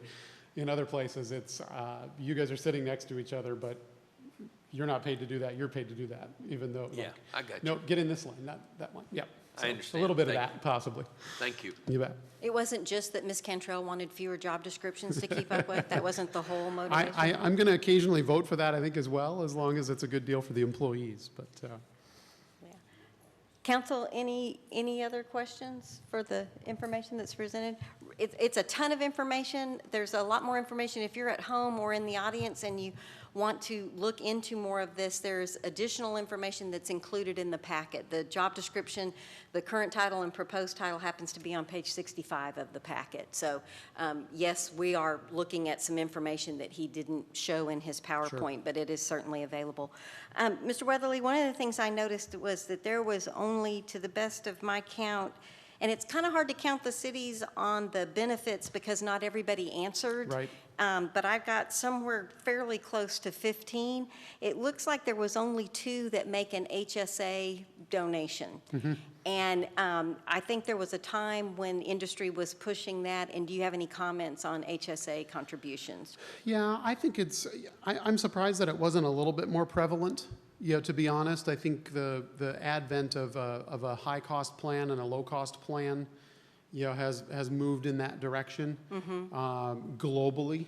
Yeah, not particularly out of this data set, but you're not wrong, right? I think that, you know, certainly whether it's $500 to $2,000 or $2,500 a year being contributed, that you can, you know, pull from those funds. Hopefully people do take advantage of that. We didn't see it in abundance in this data set. We selected the plan where the majority of employees are in, right? Just so that we could kind of, it's always difficult to get apples to apples just not being an actuary. Sure. To say, okay, what is the value of that benefit? Yeah, like, ooh, they must be old because their premiums are sky high, or they must be really unhealthy, or, you know, those types of things. But certainly we tried to take where is the population in your city? What plan are they in?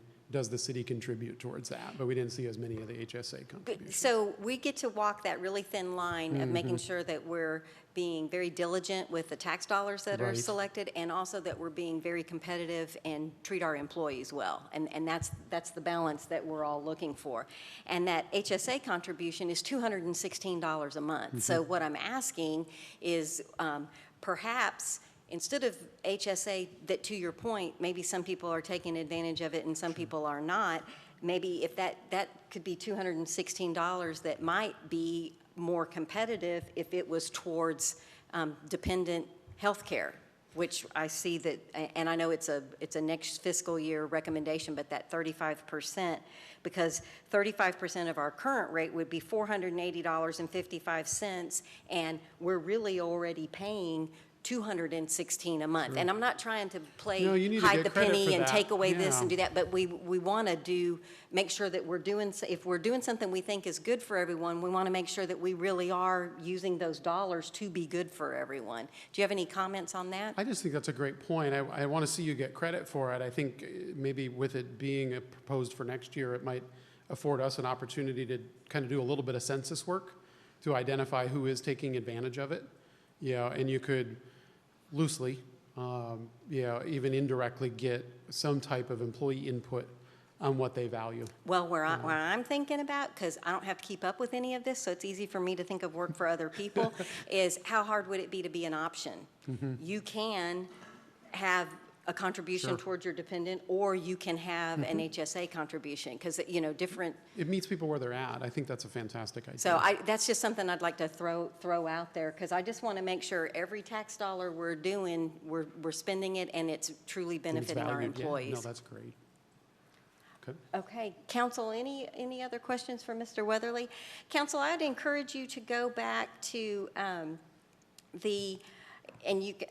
going to do it on the report that Ms. Cantrell submitted, but there is a list of recommendations that she made, and Mr. City Manager, I would like to propose that the ones that we are talking about including in fiscal year 22, that we maybe, if you've got specific questions about them, we can ask now, but it seems like we've got some time with that, and May 14th, we may talk about it. So for tonight, I would really like us to focus on the fiscal year 21 recommendations. Is that agreeable to everyone? Okay.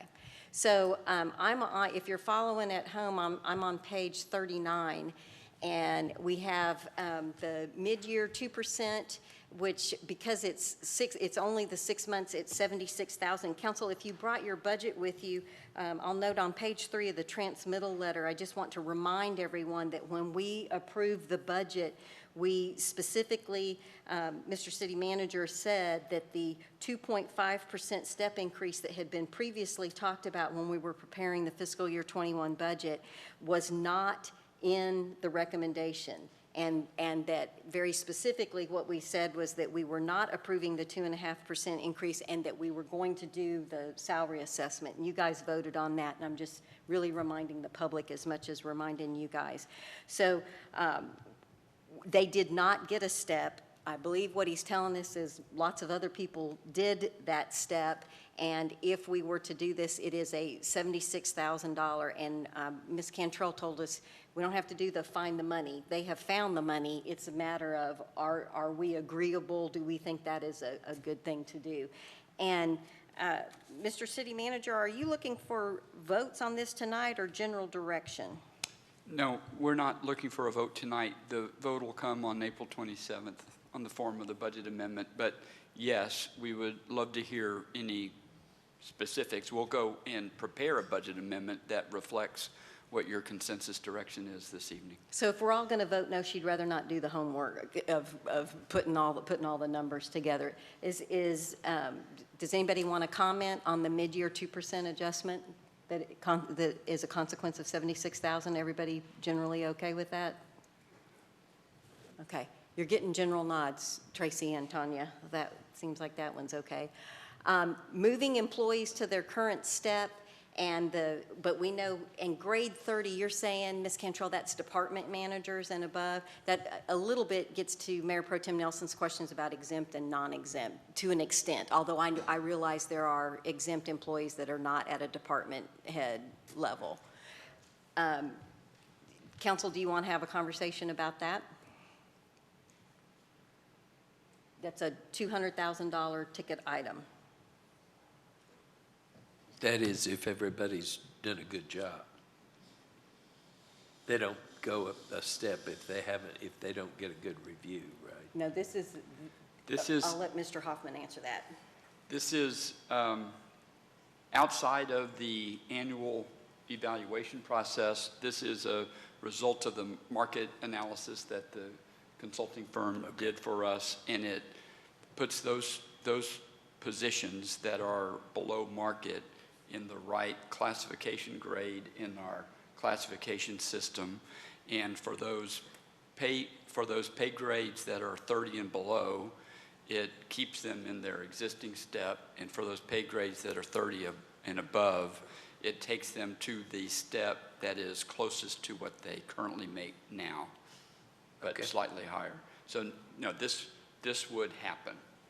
And I take it that giving a consensus on this of approval that we can find that $276,000.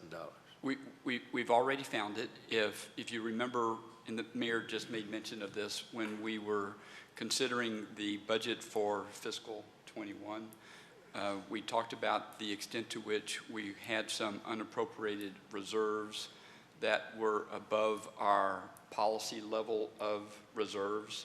And again, the mayor made mention the first budget that was presented to the city council included some salary adjustments in it. After some discussion, after I came on board and questions about when was the last time did we do a market analysis, and the answer was 2015, we said, well, okay, let's do the market study, let's see where we are. We brought on Mr. Weatherly's firm, and the results of that say that some titles, not all that many in the grand scheme of things, some titles are not at the pay grade they ought to be. This fixes that. Got it. And we'll do that, and you'll see the numbers in some detail on the 27th. We can do that without impacting the current budgeted ending balance. Thank you. Yes, sir. Councilmember Rogers? This $200,000 is just for the rest of this fiscal budget year, is that correct? It is, and Okay. it's all funds. That's more than just the general fund. No, But I just want to make sure that's just finishing out this year. yes, ma'am, Okay, it is. I just want to make, that was just, want to clarify. Starting May 1st, the assumption is that these would go into effect that pay period that's around May 1st. Thank you, City Manager, and for a clarification, the 76,000 is going to impact every employee. The 200,000 may not impact some employees, depending on where they are. That's exactly right. The 2% impacts the entire structure, as Matt made reference to, the structure moves.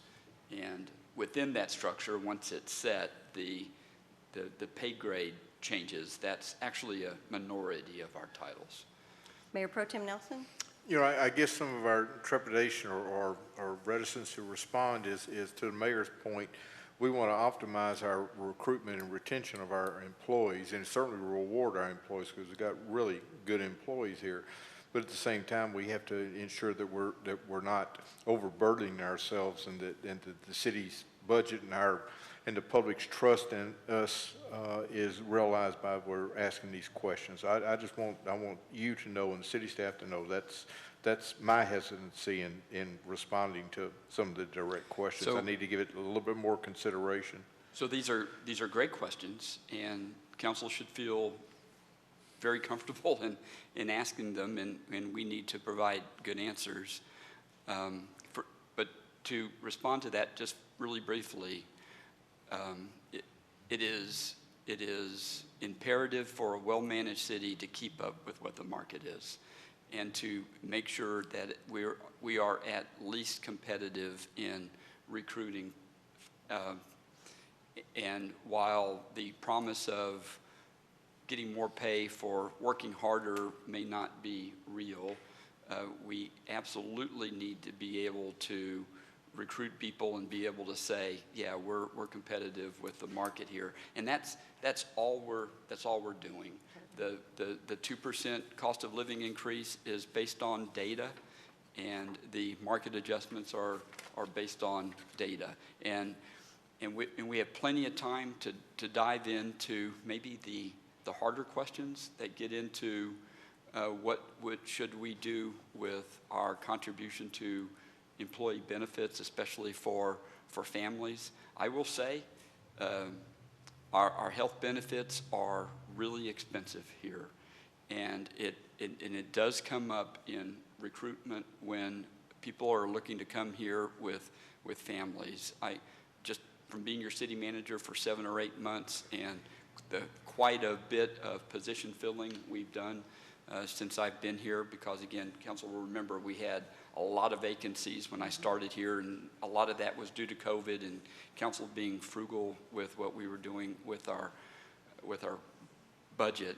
But yeah, several of those recruitment efforts were impacted solely because of the cost of dependent care coverage with city benefits. And so we absolutely need to look at this. I think the mayor brought up some good points about perhaps giving some options, but bringing a family here to work for the city of Bastrop and getting them insured, it's like $1,200 a month, which is extraordinarily expensive. So that is something we need to treat seriously as we go into the fiscal 22 budget considerations. Right, which may also be taking another look at our insurance policy and our and supplier Tanya and I as well. Tanya and I are all over that. We've Yep. got another consultant that helps us with that. We need to scrub all of that very carefully. Yes, ma'am. Absolutely. So, Ma'am, one more I'm question. sorry, Councilor Rogers?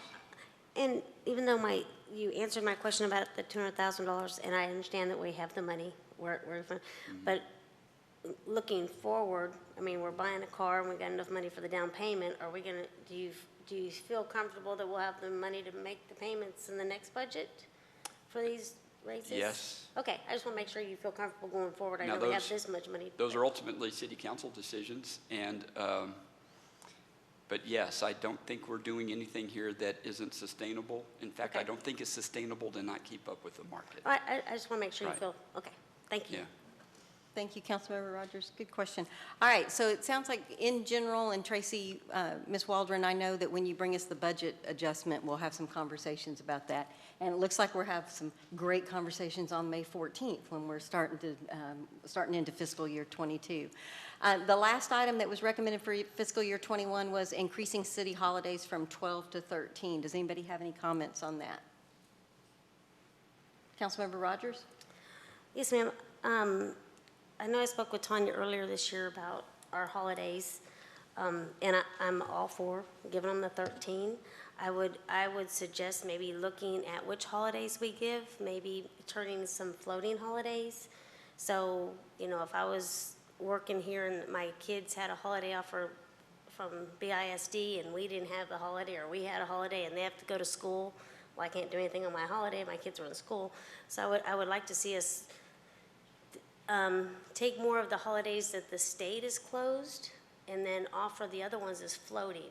I mean, I think if the state is closed, one of the holidays that came up was Texas Independence Day, and I'm not trying to say that's not a holiday.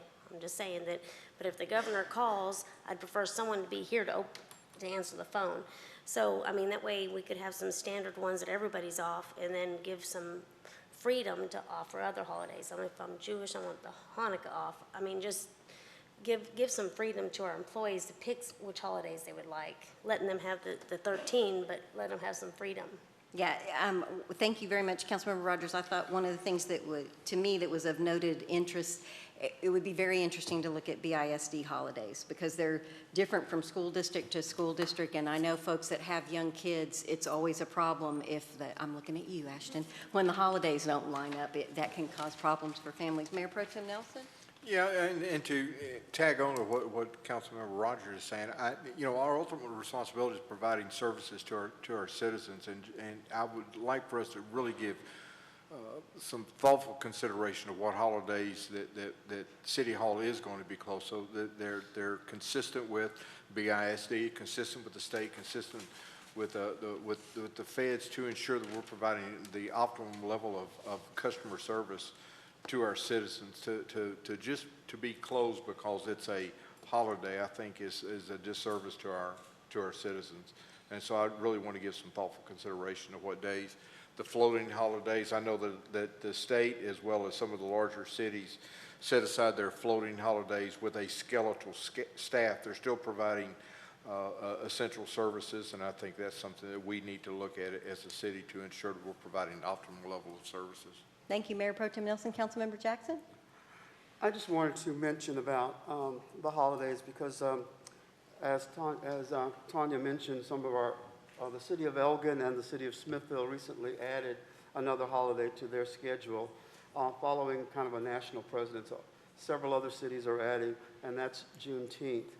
I worked with the city of Smithville and with Elgin to try to get them to do that, and they immediately agreed and went ahead and did it. And I was trying to get to our city to ask, to make sure that happened, but I knew that this was coming up later and not during the budget process, and so I didn't really push it at that time. But I'm hopefully thinking that we can do that and add Juneteenth as one of our holidays so that we'll be in line with the rest of the county, or the other two cities in the county at least. The Bastrop County used to do that also, but they have dropped that as their holiday. I think the citizens of the county would really be appreciative if we were to celebrate Juneteenth together as a county, as a group. And so I'm hoping that will be considered one of the holidays that we will, if we add a holiday, that we can add that holiday. Thank you, Councilmember Jackson. Councilmember Ennis? I'd like to weigh in on floating holidays. I think we should increase to 13, but either have some of our existing holidays join a pool of rotating or optional holidays, or add that last one as Councilman Jackson said, added as an optional holiday. I think we have Juneteenth. I think we have our Latin American brothers and sisters might want to observe Diez Seis or Cinco de Mayo.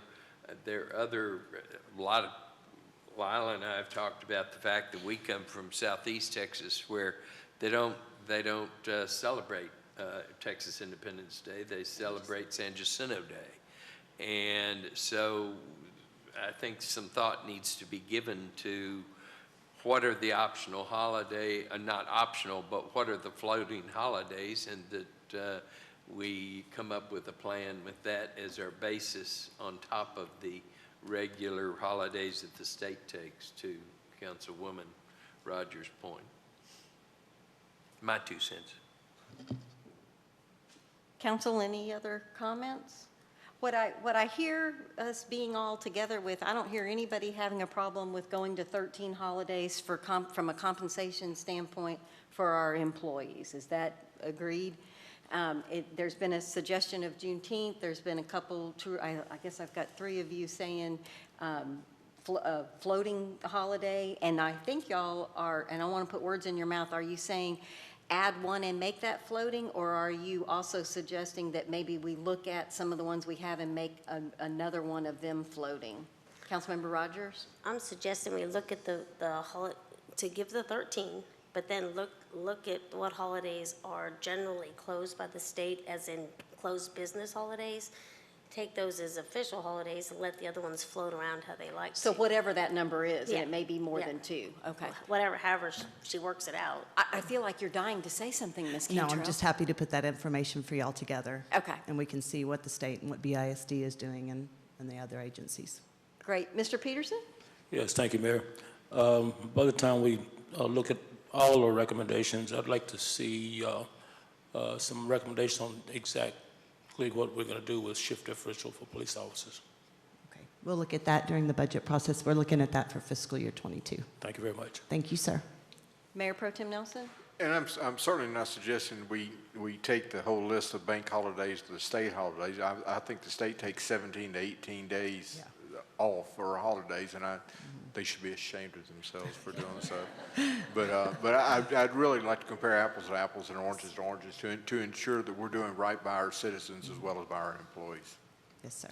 But from a compensation standpoint, if council's in agreement of going to 13, that's big time what you need, Yes, correct? ma'am. Okay. Is there, Ms. Cantrell, Mr. Hoffman, we good? The only thing I would suggest is don't just hold it, if we're going to have floating holidays, don't just hold it to that 13 number. I think we need to have choices in there if we're going to go to floating holidays. The 13 number, you mean you want to go above 13? Well, if we have 12 defined holidays and 3 floating holidays, I think that's an option we may want to explore. I don't think she's talking about which holidays. I think she's talking about you get 13 days. I understand. I'm just not sold on the 13 number yet. So I'm just. So you want to possibly go above that from a compensation crazy? standpoint? Possibility, yes. Okay. Councilmember Jackson? I'm in agreement with Mayor Pro Tem Nelson on that, because the floating holidays, although I think they could be taken by, different people would take them, and so a lot of people would not, the floating holidays would be kind of hard to determine and to set, whereas if you had floating holidays, some people would want this day and some would want that, and so we might want to increase the number of holidays if we went to floating, but have 13 and then the possibility of floating as well. Okay, y'all are throwing me off a little bit with it. Well, you don't have a consensus anymore. Okay.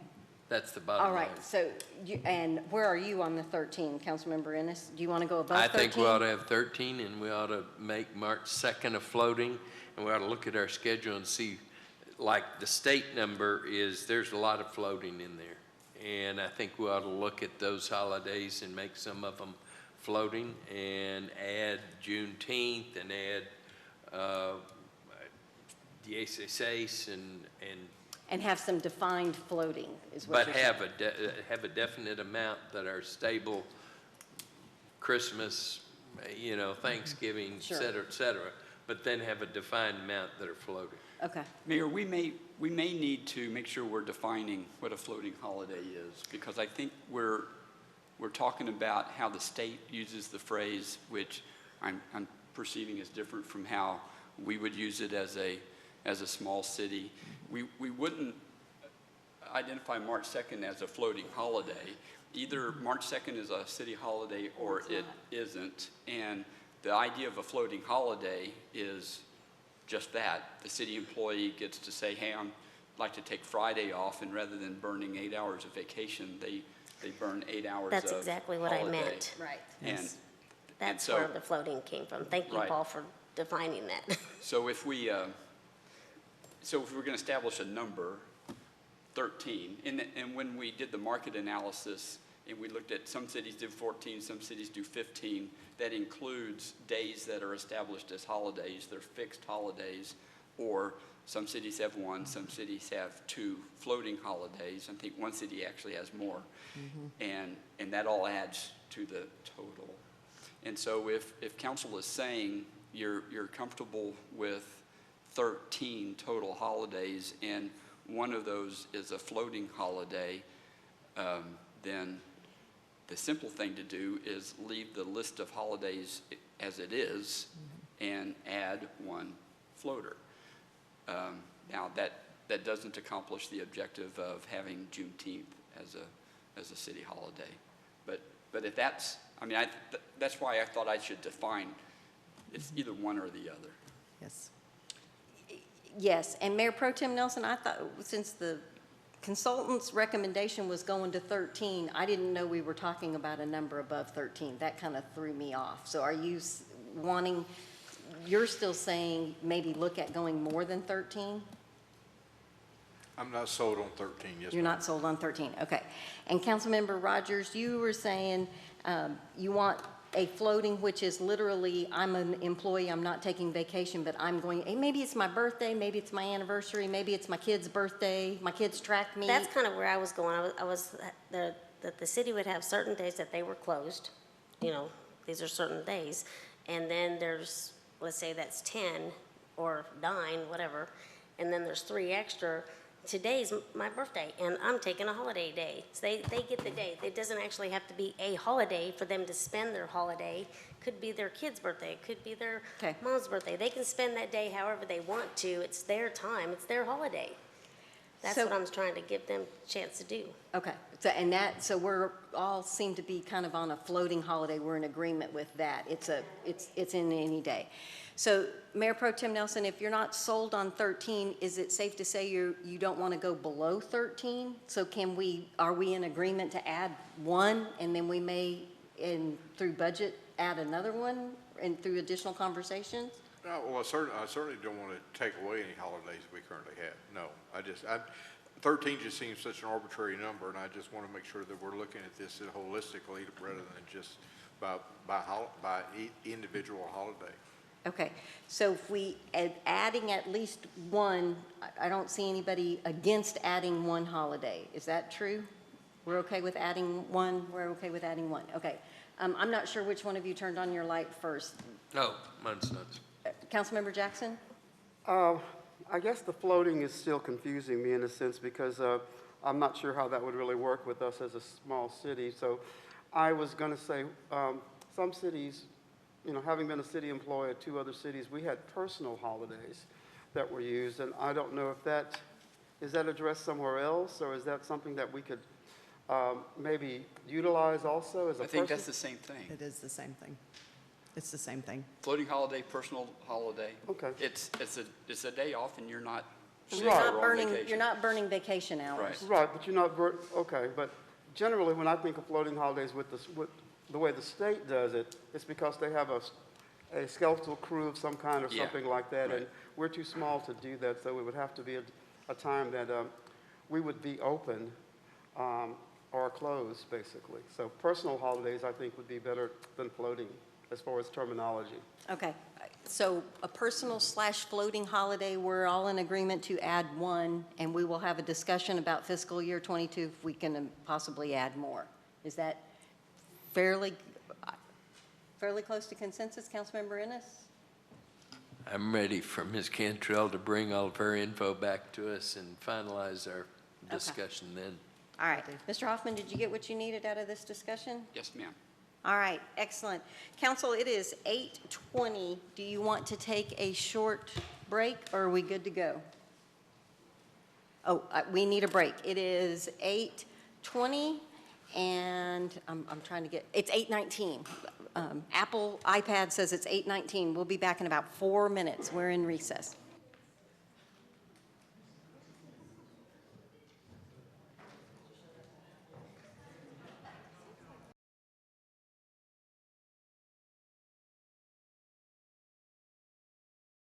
Right, it is 8:24, and we've got some fantastic presentations coming up, and we are going to start with item 9B, which is received quarterly report from Bastrop Museum and Visitor Center. Ms. Sapicas, good evening. Good evening. See if I can. Happy to be here. Happy to see you all. Council.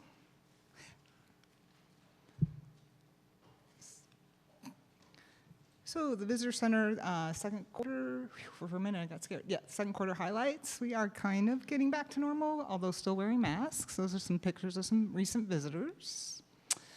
Here's our numbers. Not so great, but they do tell the story that we all know. So in February, it was pretty cold, and January we didn't have. Can I ask you a quick question on that Sure. last How do I go back? slide?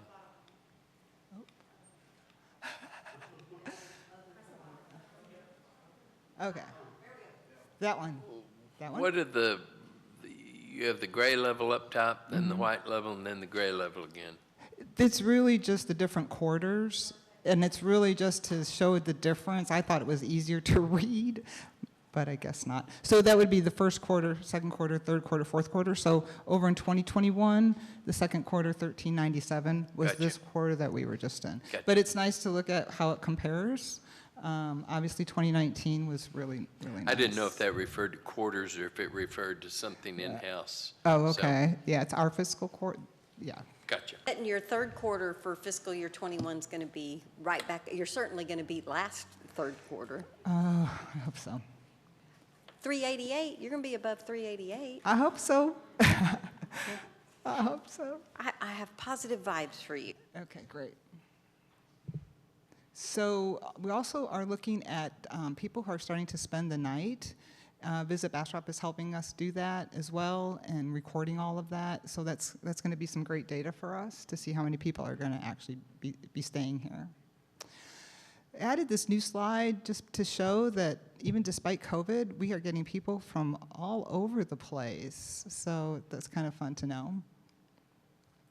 Still aren't up and running very much with the volunteers. We do have a docent back on Mondays, but the others have not returned. The museum highlights, our special exhibit that we just closed is Bastrop Christian Church, and the new one will be Mount Rose Baptist Church, which is 135 years old. Second quarter meeting was on Homes Tour, the quarterly meeting that we do. Robbie Sanders and Sandra Chipley. We had 22 people attend in person at the, where did we do that? At the Opera House. Thank you, Lisa. And 27 online.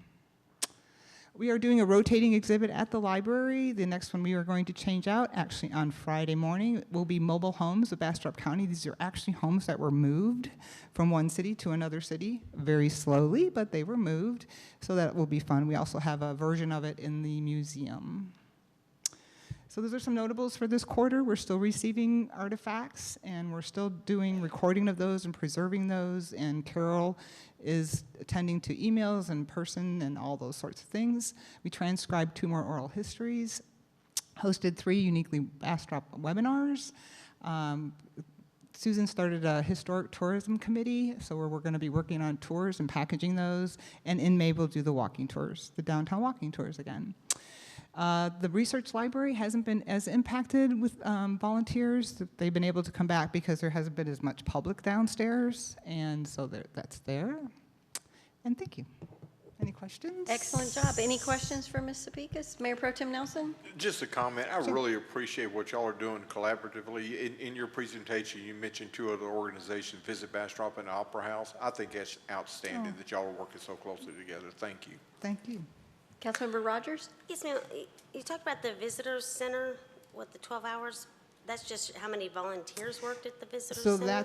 we have one volunteer who's back on Mondays. So she works on Mondays, and she's not even there every Monday. She works from 12 to 4, and she does our docenting for the museum. So people who come in and want to tour the museum, it's a free docent sort of thing. But she also helps Gloria in the visitor center. So she does both jobs.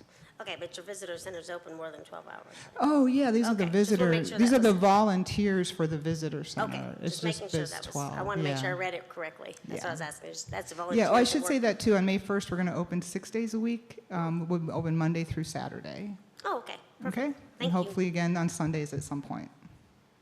Is that it? Great. Thanks. Thank you very much. All right, moving on to item 9C, receive quarterly report from Bastrop Opera House. Ms. Holcomb.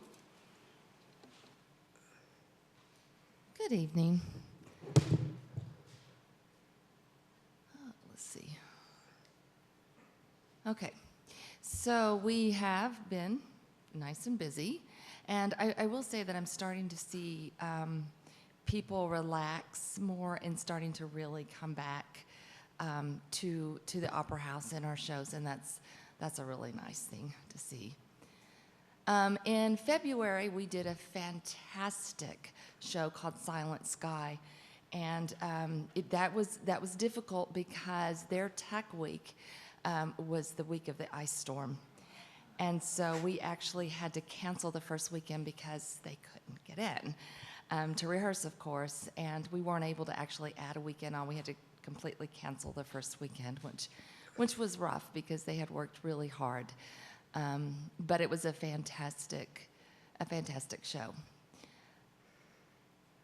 In March, we had a wonderful comedy, and it was a big cast. It was since Elf, it was one of the biggest casts that we had brought in, and it was called Deliver Us from Mama. You can see from the pictures, it was hysterical, and it had really good reviews from the audience as well. And let me tell you a little bit about what our Youth Academy is doing, because that's just like one of my favorite subjects. This last weekend, our teens got to perform Dracula, the radio play, and this was such a wonderful experience for these teenagers. The youngest cast member was 14 and the oldest was 18. Of course, they had never experienced radio shows like that before, so it was a learning experience for them. As to what that meant, and we had some fabulous Foley artists, and they got to do the whole thing.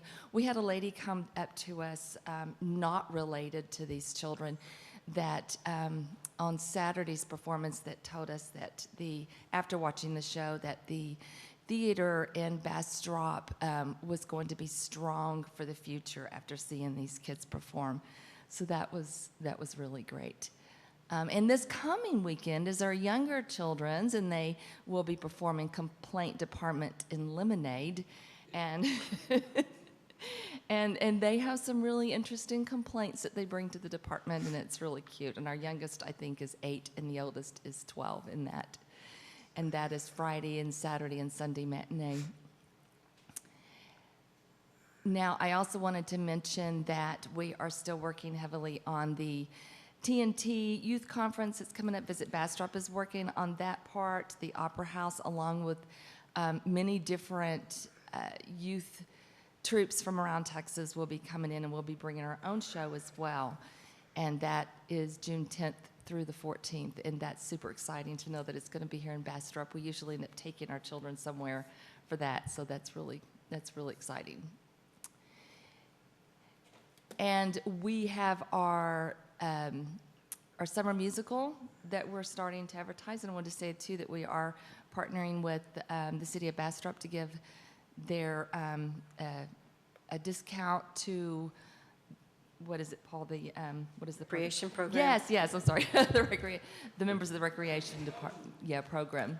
So we're excited to be able to do that, and that's going to be the end of July and the first part of August. Now, I wanted to also mention the shows that we have coming up, because we're revving up to have a really busy season. You mentioned the Killing of Arthur Buford. That's already sold out for Saturday, and Friday and Sunday's pretty close. So if you want your tickets, better get them soon. We're also already heavy into rehearsals of Hello, My Baby. That's a huge musical that's coming up in May. A Midsummer Night's Dream, and Nunset Boulevard will actually close out the season. So we've got some pretty big shows coming up. And I think that's it. Yes. Any questions? Thank you, Ms. Holcomb. I'll take the lead that Mayor Pro Tem Nelson said, the idea of offering a discount for folks that are in the recreation program to be participating in that. That's awesome. Really appreciate the partnership. Councilmember Rogers? I just want you to know that I saw Dracula. It's really good. Oh, thank you. I'd never even heard a radio show, but I was like, oh, that's a radio show. Okay. Cool. But it was really good. That's great. Thank you. I'll be at the show Sunday afternoon. My grandson's in the complaint in Lemonade, so looking forward to it. Any questions for Ms. Holt? All right. Next presentation is 9D, receive quarterly report from the Lost Pines Art Center. Good evening. Good evening, everyone. Thank you. Let's see. So we'll start with the members show. We have all new artwork in the building since I was here last, so that's great. A lot of eager members ready to get new artwork out. We have people joining us. New membership is growing, so we're excited to see that too. And art sales are up, so people are buying art again. We're really excited to see that.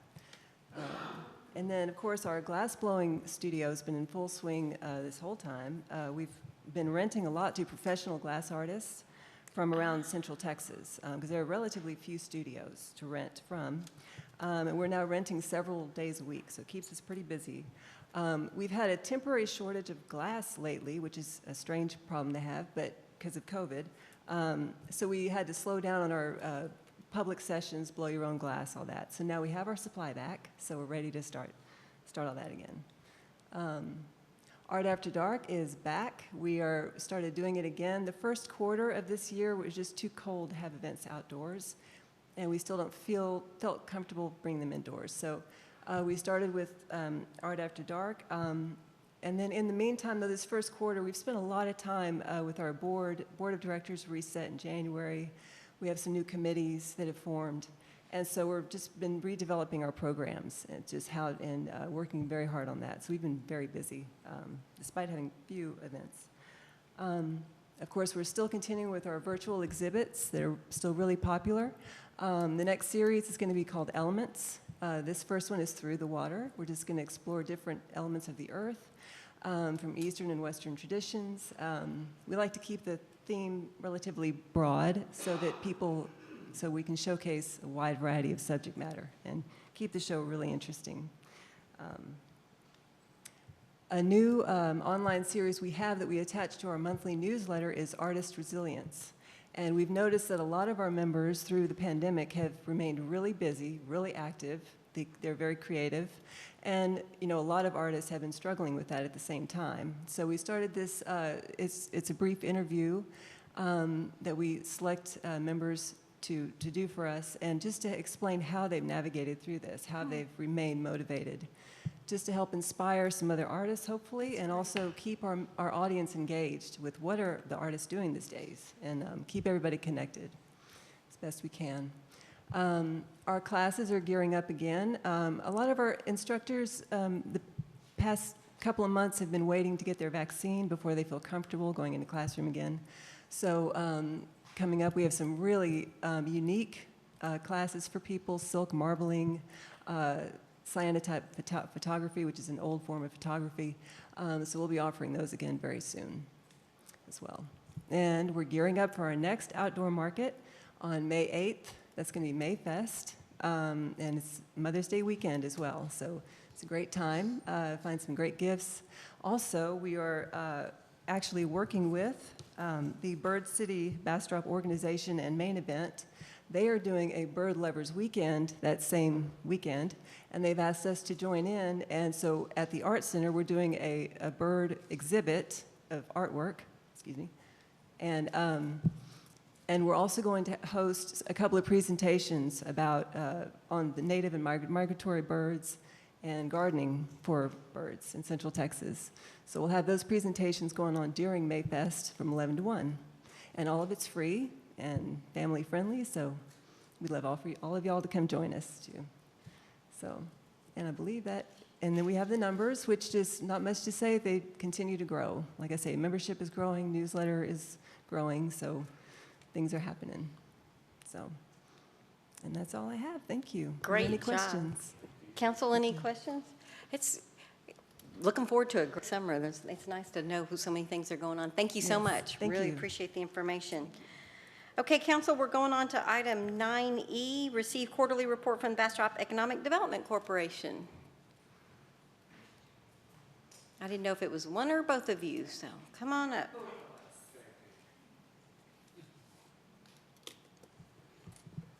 Good evening, Mayor, Council, City Manager. Thank you for having us. It has been a while. Get in front of the mic or they're going to say we can't hear her at home. Can you hear Thank me? you. Thank you. We wanted to give you guys a quick update. We're going to start off with some great news. Many of you have already seen that the 921 main building is physically complete.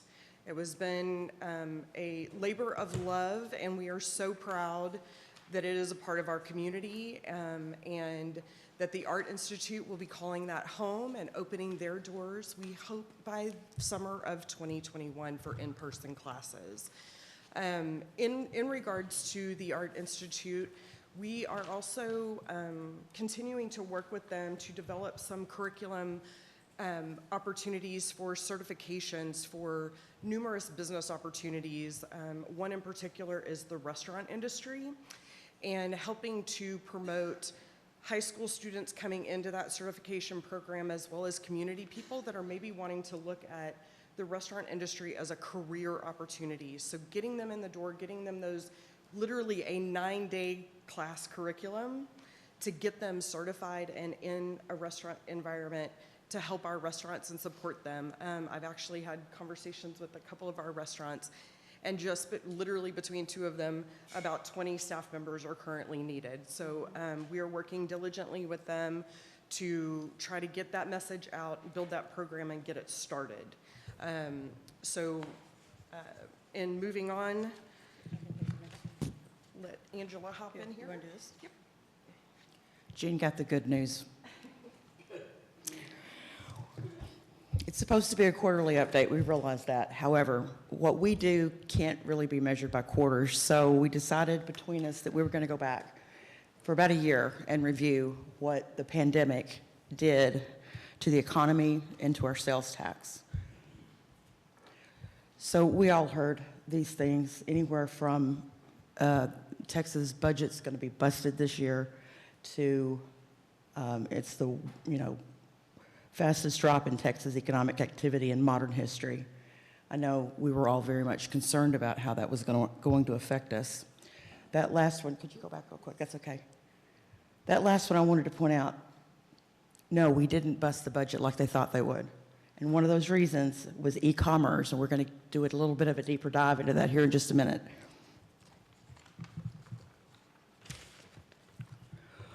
More of the great comments we've seen over the last year about how businesses were going to be affected. The Texas Restaurant Association and their prediction that 15% of 50,000 restaurants in Texas won't reopen. The smaller retailers were affected even worse because they couldn't afford, they didn't have the backup capability to support payroll, rent. They didn't have that kind of money in reserves. And even some of the big box stores and junior anchors also have declared bankruptcy or have closed a lot of stores. So it wasn't just the small town stores and restaurants that were affected. Okay. So faced with that, the governor issued his proclamation, or his, executive order on April 17th, 2020. And less than 30 days later, we were giving out our first round of grants to small businesses in Bastrop. As we went along, we learned from the first round, we tweaked it, we opened it up to even more businesses, and all total, we were able to help 137 businesses in Bastrop and giving out over $588,000 worth of grants. We're going to be doing a follow-up here next week, or it says Saturday, but it's probably going to be Friday, to find out how everybody was able to get through, if they were able to get through. We anticipate that almost all of them were, but we won't know that for sure until we have those survey results back. These are just a few of the things that our small business owners in Bastrop had to say about the grant program. My favorite was the one that was in the paper. Truly was a life raft in some really rough seas. It gave us a little free flow of cash to bring our people back and get them trained. Okay, earlier I said we were going to do a deeper dive into the growth of e-commerce. So e-commerce grows on its own consistently and has been over the last 10 years, anywhere between 13 and 18% each year.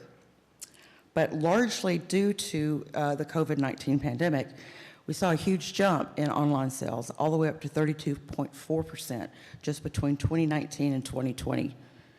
In that time, online sales accounted for 19.6% of total U.S. sales. Which one is that? Oh, turned out better than I thought it would. That is the United States non-store sales, meaning their online sales, and how they've just continually shown increases throughout the COVID-19 pandemic. So that brings up the question, how is a sales tax that's collected online, what do they do with it? Where does it go? Who gets it? So that requires a little bit of a history lesson. Since 1992, when the U.S. Supreme Court ruled in Quill versus North Dakota, states had been prevented from collecting sales tax from online purchases unless the seller had a physical presence in that state. But in June 2018, the Supreme Court's decision on South Dakota versus Wayfair, which we now call the Wayfair Act or the Wayfair ruling, you might have heard about it in the news, it stated that the physical presence aspect was unsound and incorrect considering current technology, and this thereby allowed not only states but also the local governments to collect sales tax. You don't have to have a physical presence. And in May 2019, the state of Texas passed the necessary legislation to make that happen, and it was enacted in October 2019. They also did something that I thought was really smart. They simplified the process of sales tax collections with online businesses so that there are over 1,500 different sales tax jurisdictions in the state of Texas alone. Everybody charges a different amount of sales tax, with the maximum amount being 8.25%. But instead of leaving it up to every online business to have to figure that out for themselves, you can opt into what they call, a single local use tax. And so it's an average of what everybody in the state of Texas collects. It's 1.75 is, 1.75 comes out to 8% total, which we know we have 8.25 here in the city, but in a lot of cities in Texas, it's lower than that. So the average comes out to be about 8%.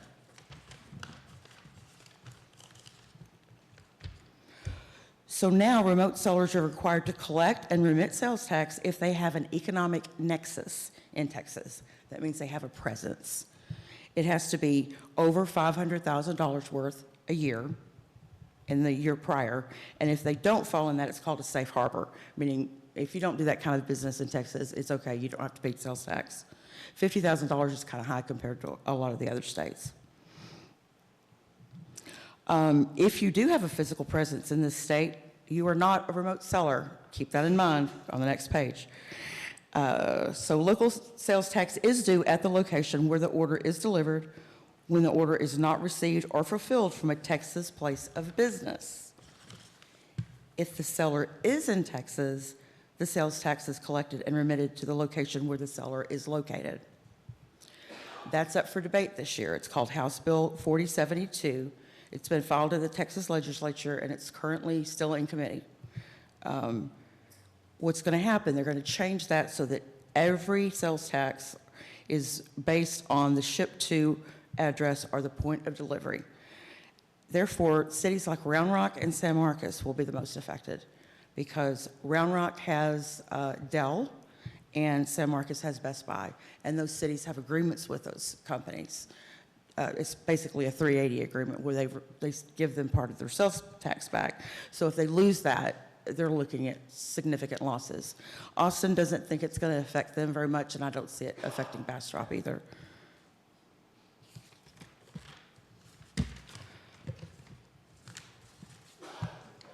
One more.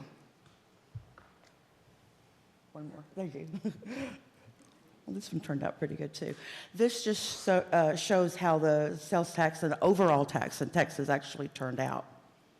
The first one there is sales tax, and the rest of them, you can see the first part of 2020 compared to the second part of 2020, the significant ups and downs, if you will. Go ahead. So I wanted to show how Bastrop was affected. Do you have the little, yeah, I think there's a pointer.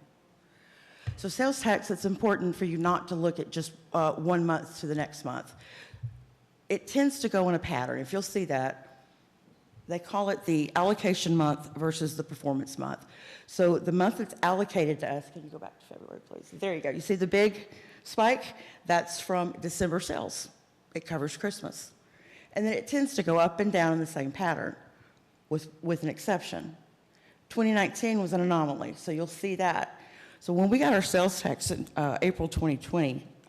June 2020 was April sales, it actually looked worse than it was. And when we first saw that, it was 14.5% negative, I think. We all were worried for just about a minute, and then the next month came out, and it was a lot better. We got back on track. If you look at the one there at the end, the November spike, we think that's due to kids going back to school with buying computers, people buying entertainment centers, TVs, big box items. Because yeah, our grocery stores were really busy, but most items at a grocery store you don't get sales tax on them. Now you do on computers and TVs and those big ticket items that people were buying.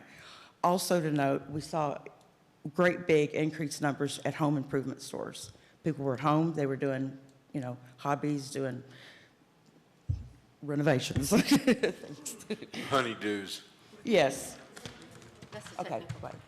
So as I was saying, you can't really get an accurate picture. You have to look at it overall. So this is the last 10 years for the city of Bastrop. And you can see if we keep on this track, it won't be long before we're bringing in $10 million. Okay, that's it. Next, one more. And yeah, I cheated. I went ahead and put in April's numbers. We turned in the slides just before they came out. So I added that. You're not going to see it. I just wanted you guys to see where we are compared to the effects that we saw last year. All in all, I think we're doing pretty good. Oh, yes. Thank you, Jean. On February 2021, that was an all-time high. As far as I know, Tracy Waldron might be able to correct me, but I haven't seen anything that high. It's, over 900,000 for 1 month. Okay, I'm going to let Jean get back to the good news. I actually think that is great news that you shared with everyone. So really quick, and to wrap up our presentation, some Bastrop Economic Development brags. We are very proud to have received an award on behalf of the organization and our board from the Bastrop Chamber of Commerce for the Award of Distinction for 2020 for the work done on, by the organization on the COVID-19 relief grants to assist the businesses through the pandemic. And then we also accepted an award with the Texas Economic Development Council for the goodness gracious, the Economic Excellence Award recognizes the economic development organizations that meet a desired threshold for professionalism. Recipients qualify for the recognition based on training taken by their governing body board, and as well as the economic director, development director, and staff. Certifications, professional memberships, and activities, and organizations' effectiveness of the economic development staff also contribute to the standards for qualification. Without the participation of our board, with the sales tax workshops and other workshops that they've participated in, we could not do it just as an organization. So we're so proud of our board for continuing to participate in those workshops. Thank you all for your time. Do you have any questions? Great, thanks, Council. Any questions? Thank you, guys. Appreciate all the hard work. All right, we are moving on to 9F, receive quarterly report from Visit Bastrop. Ms. Smith. Good evening, Council, City Manager, Madam Mayor. Glad to be here. I also would like to thank some of our board members that are in attendance tonight. They've been very patiently waiting. Tom Dickey, Becky Womble, Marcus O'Connor, Sean Pletch, Terry Moore, and Kesa Picas. And also shout out to our staff for being here, Ashton Lafuente, Cherry K. Abel, and Christy Hun. So our second quarter report, starting off with collaboration, you can see we've had a very busy 3 months working with the Chamber, the Historic Commission, Film Bastrop, Bird City, LCR Base Camp Deli. I'll tell you about that one in a minute. That's pretty exciting. Music Friendly, the Visitor Center, the Storm Assistance, the volunteering at the golf tournament, the Visitor Guide Share with Austin, and we welcome the Country Rewind Tour. I want to go back to Base Camp Deli. We did a really cool thing with them where with the state park, they will now be able to offer on their website an option to order lunch, like a brown bag lunch, from Base Camp Deli, and within that lunch there'll also be a flashlight and koozies, coffee, and koozies and a flashlight from Visit Bastrop, some coffee, and some other items that they can purchase to bring back to the state park with them. So that's a nice collaboration, and Ashton may want to speak more about that when she does the marketing report. So sales, our sales for this last quarter, we had 38 leads compared to last year of 31. Yes, that's a real number. Business really blew up in the part of March, like blew up. That would not be the same numbers if we were doing this in February. So, and then it shows you your our last year room nights and our last year attendees compared to this year. So even our attendees is a little bit higher. Service requests 3 compared to 2 last year. And then our definites, we had 15 year-to-date and 27 last year. So we're at the 6-month point. I think for coming out of COVID, it's blown away the doors. I'm very excited and very pleased with all the work that we've done. We've booked 6 definites and 8 definites from last year. Again, just service requests. Again, that's just adding value to the lead when the business when they come in town. Like, hey, go to our restaurants and go grab a beer or whatever. Our marketing trade show KPIs, the meeting conversion rate, which means basically the amount of leads that we bring in and we present to the public, to our member partners. Of those leads, how many of them were actually converted to real business? So currently we're standing at 80% of our leads are being converted to real business. So that tells me that we're submitting very high quality leads out to our member partners. We also, through Conference Direct, booked 15 leads. Cvent, which is a lead source we invested in this year, 15 leads is our goal. We've had 1, we had 24 with Cvent, 1 with CyberConnect, 6 with Destination Texas, and 20 leads is our goal for Southwest Showcase. Now, doesn't mean that we're not going to hit our goal. It just means they could still be in the process of qualifying and picking dates and working with our sales department. So our year-to-date economic impact on booked business is about 1.6 million compared to last year at this time of 2.8. And our impact on leads generated, business we've presented to the community to bid on, 8.8 this year and 4.5 last year. So in recovery right now, you can read this slide, but something that came up just in the last couple of days after these slides were presented is there's some indicators of recovery that have come to my attention that are quite important. Austin is projecting about 4,000 new hotel rooms in this year. Around 3,000 are currently in construction, and the remaining 963 have already opened. So 2021 is on track for the most rooms open in 1 year in Austin's history. So, and that's as of March 2021 from the STAR report. Great news for recovery. However, we must remain diligent and we must remain front of mind and remain competitive with all these new hotel rooms moving into the area. Also, from a quote from the Hyatt, our GM was going to be here tonight, but he's experiencing poison ivy. So I suggested maybe he stay home. The Hyatt Keith said, while likely a full recovery will not be seen until 23-24, a marked increase is expected on the group side as we hit the latter part of this year with a significant jump in 22. If we do not prepare now, we will be left in the dust. We have recently doubled our capacity on the sales side, both group and local, and we'll be posting more positions by May 1st. So that's fantastic news. Traveler sentiments for the leisure department, or the leisure sector, I'm sorry, it's growing, it's holding its own, and 60% people feeling better that things will get better in the next month, and we're just seeing those numbers are just going crazy, like day after day after day, it's just building and building and building. I really loved this quote. This was from a gentleman that was planning a trip to Austin to look for some records. They did a Google search, Visit Bastrop came up, they found Astro Records. They came here, had a great time, and they thought that it was cool that we didn't have a lot of antique shops and they could do some other fun things. So I thought that was great. Our marketing KPIs, our PR pitches, we had 31 pitches for Q2 for a total of 45 for our year to date. I'm not going to read all of those. You can see those. If anything sticks out to you that you have a question on, please let me know. Visitor guide requests they're flying out like hotcakes. We can't keep up with them. We're getting so many requests. So we're trying to push as many digitally as we can, but people love to be able to, touch and feel and have it and hang on to it. And it's such a great piece that people aren't really throwing it away. So that's really to our advantage as well.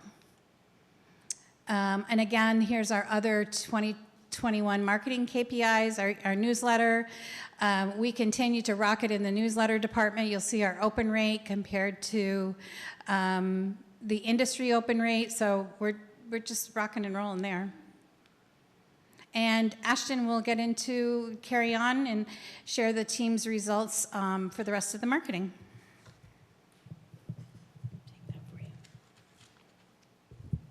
Good evening, Council, Mayor, City Manager. It's nice to see everybody this evening.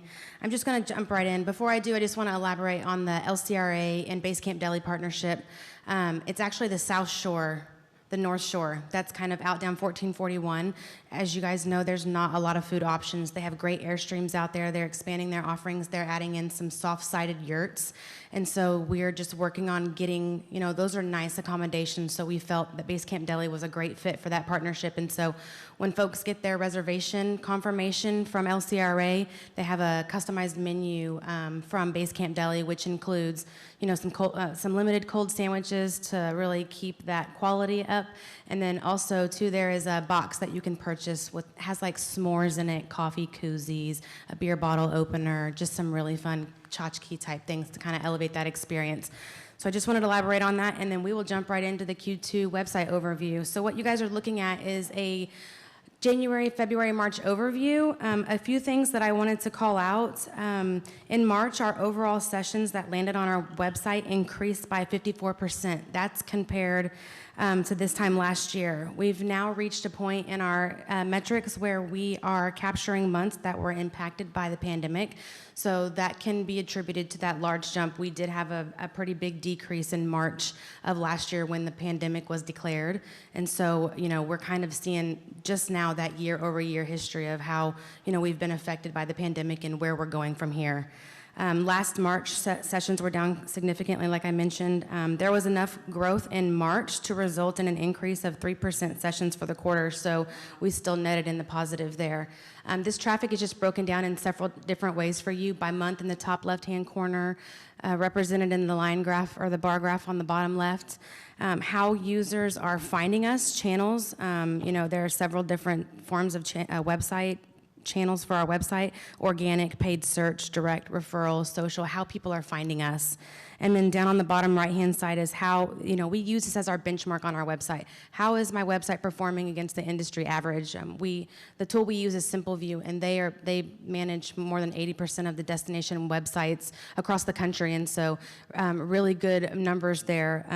The only one that is in the red is the organic average session duration, and it's just by 5 seconds. So we're just under that. It's not really alarming, but we do keep an eye on that.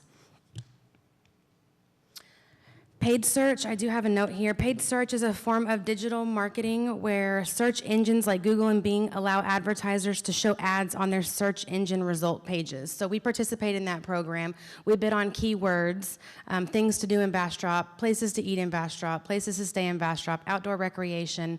So, we're doing a very good job there. We have started bidding on some keywords using the terms near Austin, things to do. There's a lot of demand around search terms near Austin. So we have interjected that into our efforts, and we are already seeing, we peaked into April's traffic, and we're already seeing some of that perform really well. So we're going to kind of amp that up a little bit. Bastrop State Park in our outdoor campaign has... Ashton, hang on just a quick second. Councilmember Ennis? Yes, sir. Bidding? Yeah, yes. So paid search is on a cost per click. So we bid on keywords, and then we pay an associated cost for that keyword. Really? Every time somebody clicks on it. It's called CPC, cost per click. So we bid on, what we don't do is we don't compete against our partners, so we don't really bid on search terms for Hyatt Regency Lost Pines. They have a team that does all of that. So in that paid world, those search terms it's a kind of a bidding war. So some of them are a little bit pricier. Some of them, our cost per click is low, so we're in a good place, but that's kind of how it works. We pay for each click on those search terms. God, I'm getting old.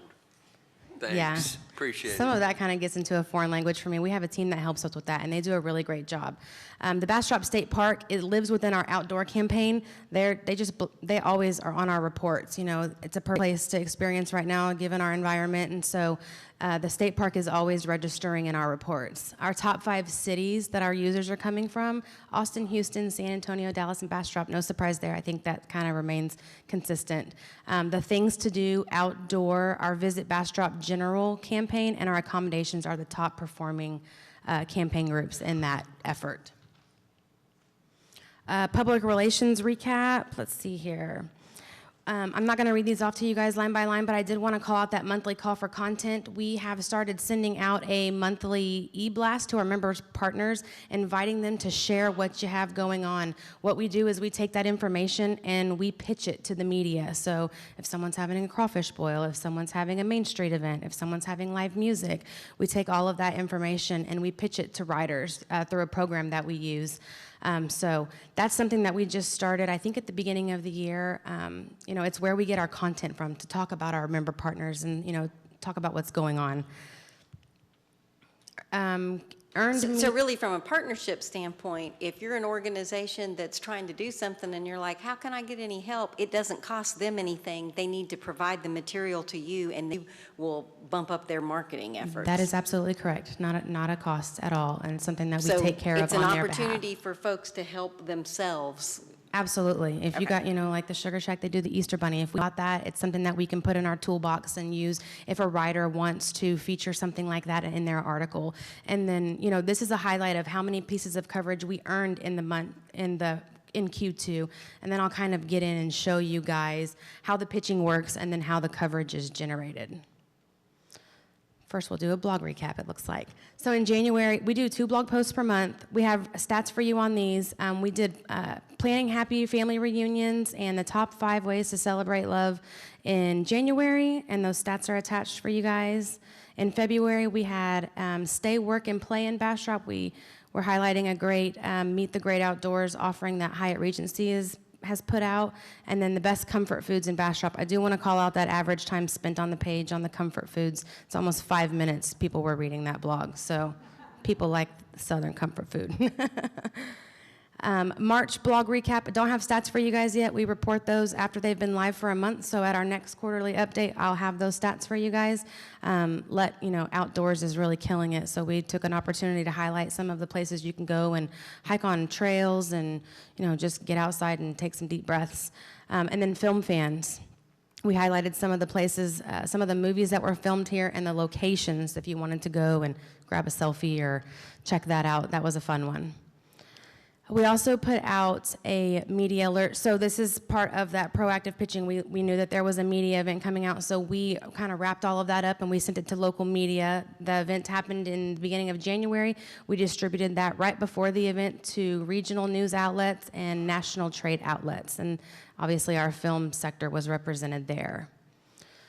So proactive outreach, this is where we take that information that we get in those calls for content and we tell these folks, the Wall Street Journal, freelance writers, the Thrillist, Travel Channel, they were writing about, spring break destination, perfect road trips, best small towns to visit, and we do pitch Bastrop if it fits for inclusion in those articles. There's 3 pages of outreach here. I do want to call out the story idea for the Bastrop community spirit stories correlated with the inclement weather. We were kind of down for the week, not really saying come visit during the middle of a winter storm, but we thought it might be a great opportunity to highlight, the resilience of our community. We've kind of been through a lot in the past 10 years, and it's one thing that we do is we take care of each other. So we submitted a story to Austin American Statesman, Fox Austin, KI, KVUE, KXN, and Spectrum News, kind of telling people about what we were doing here. And again, another page of proactive outreach. Secured coverage for Q2. Growing Up Texas highlighted Bastrop as a romantic Texas destination. There's the link, the coverage metrics there for you guys. Here's another one. There's that off-road trucking group that was doing a great job pulling people out, and they were posting up everywhere, giving out waters and diapers and resources to people, and so we packaged up some content and we shared it with the news media, and this was actually featured on KI. There were 2 live hits, and obviously we're representing our community there. Austin American Statesman also did a little write-up on the same thing, and so I just put a little movie in there so you guys can see that little coverage. It's very fun. Also, too, Culture Map Austin highlighted us in 5 weekend trips near Austin. This was shared not only in Culture Map Austin, but Culture Map San Antonio, Culture Map Dallas, and Culture Map Houston. So good coverage there in Culture Map and Culture Map Fort Worth. Austin.com also featured us in Take a Trip to the Most Beautiful Texas Town Squares near Austin. We were first on that list, so that was nice coverage for us. Again, with movies made in Austin that you can stream right now. Tour Texas, this is our main digital advertising for the fiscal year. It has many calls to action. You can go to our website, you can view our social media channels. We have 4 content pages that are built. This is where you can request a visitor's guide. You can either download it or get a hard copy. And then these are some of the stats for the quarter. 450 visitor guide requests, 40 clicks on our website, 804 views on our Tour Texas page, and almost 300 views of our destination videos. So great results there. Our print overview for Q2, we did run this. We welcome you to Escape Under the Stars. Texas State Travel Guide is an annual publication. Can't miss being in that. It's kind of like the travel resource for the state of Texas. We have a full page ad this year, so nothing else accompanies that ad. It's full size, which is great. We also had a June placement in Texas Highways, and we ran that same ad. So the travel guide is out. Texas State Highways June placement is not out yet. Q2 newsletter report, like Susan mentioned earlier, just killing it in the newsletter department. Click-through rate is great. Industry average is 2%. We're rocking out at almost 12%, so we're happy with that. We get a lot of, we have forms on our website, and every day I come in and I've had to put them all in a little folder because there's so many, and we get about 20 requests a day, whether it be signing up for the leisure newsletter, the meeting newsletter, or requesting a visitor's guide. So those are working very well. And I think that's all I have for you guys. I'll stand for any questions if anybody has any. Thank you. We've been a little busy. Thank you, Ashton, for that report. This is my favorite quote that I have stolen from one of my counterparts. You're going to probably see it in every single presentation we do going forward, because it just talks about it puts us all together as a community. It's EDC, it's the museums, it's real estate, it's all of us together that makes Bastrop one of our great places to be. Okay, whoops. Sorry, Tracy. A city manager recommended that perhaps you might want me to stay up here and talk about the letter that has to do with our overpayment, or would you prefer that I address it, if you need me to address it, after Tracy does her presentation? Let's hear from Tracy, because she's going to do a summary, and then we'll ask questions. Okay. Thank you, Ms. Smith. All right, Council, we're moving on to item 9G, receive update on the hotel occupancy tax revenue projections for fiscal year 2021 and provide direction as appropriate.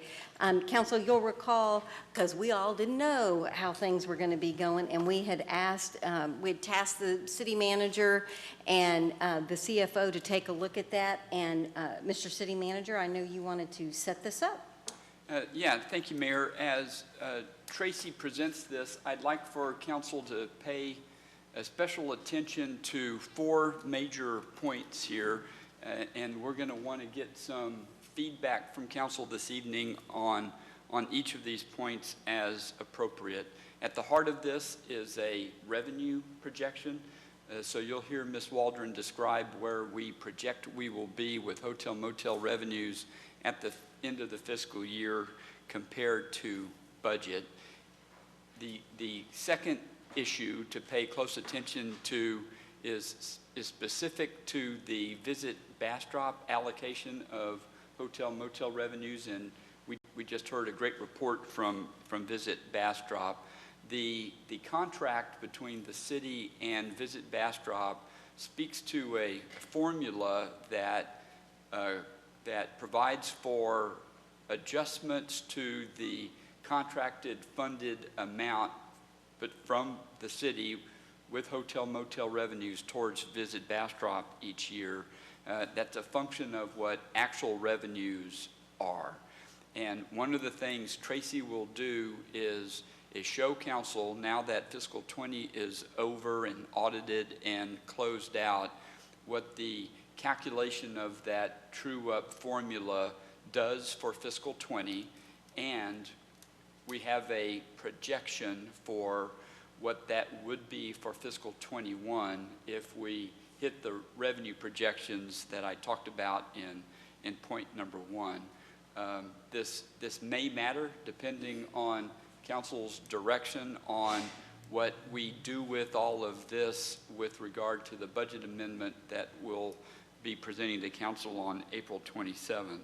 And there's a relationship to that second point about the true-up calculation to the third point. One of the things council asked us to do when we talked about the subject of having a shortfall in hotel motel revenues this fiscal year is to visit with each of the entities that receive hotel motel funding, to explore the idea of expenditure reductions this fiscal year. And so you'll want to evaluate that, and staff can help when we come back next week draw a connection between that true-up calculation and those expenditure reductions. The key point for council here is what are the expenditure reductions that we want to employ, and the factor is it worth it? And a giant question for council to consider here is it yes, we are faced with revenue reductions, there's no doubt about that, but given what we think is happening with the industry and what we just heard from Susan and Ashton, the question is now the time for us to pulling back on our expenditure activity? And there's a nexus to that third point, to the final point, and that is what is it council wants to do with our reserves? Our reserve policy for the hotel motel fund is aggressive. We have 100% of normal operating expenditures in our reserve. What we are recommending is that council consider reducing that total reserve policy. In council, we can certainly talk that through more over the next few months as you see a fiscal forecast and as we review our budget. Reserves are for moments like this, and we're certainly recommending that we utilize those reserves to get us through this, what we think is a fairly temporary shortfall with hotel motel revenues. The question is just how much. So revenue projections, the true up calculation, what do we think is the impact of these suggested expense reductions, and how do we handle the reserve policy moving forward? Thank you. Thank you, Mr. Tracy. Hoffman. Ms. Waldron? Good evening.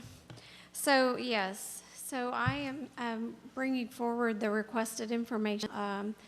The original budget of 2.2 was 80% of pre-COVID revenue, which I think we thought we would bounce back a little bit quicker. We just didn't. So we've looked at year over year. I've looked at a lot of data and tried to project out the next 5 months as well. And so my current projection is the 1.7 number, which will give us a shortfall of 543,000. And I think that I'm pretty comfortable. I hope it's conservative. I hope we do better, but we had to start somewhere. The graph that I put in the staff report and that I've also put up here just kind of shows you the impact. The non-Hyatt hotels stay pretty steady and pretty flat. You know, it's really the Hyatt that is having the biggest effect on our numbers. So that's an interesting graph.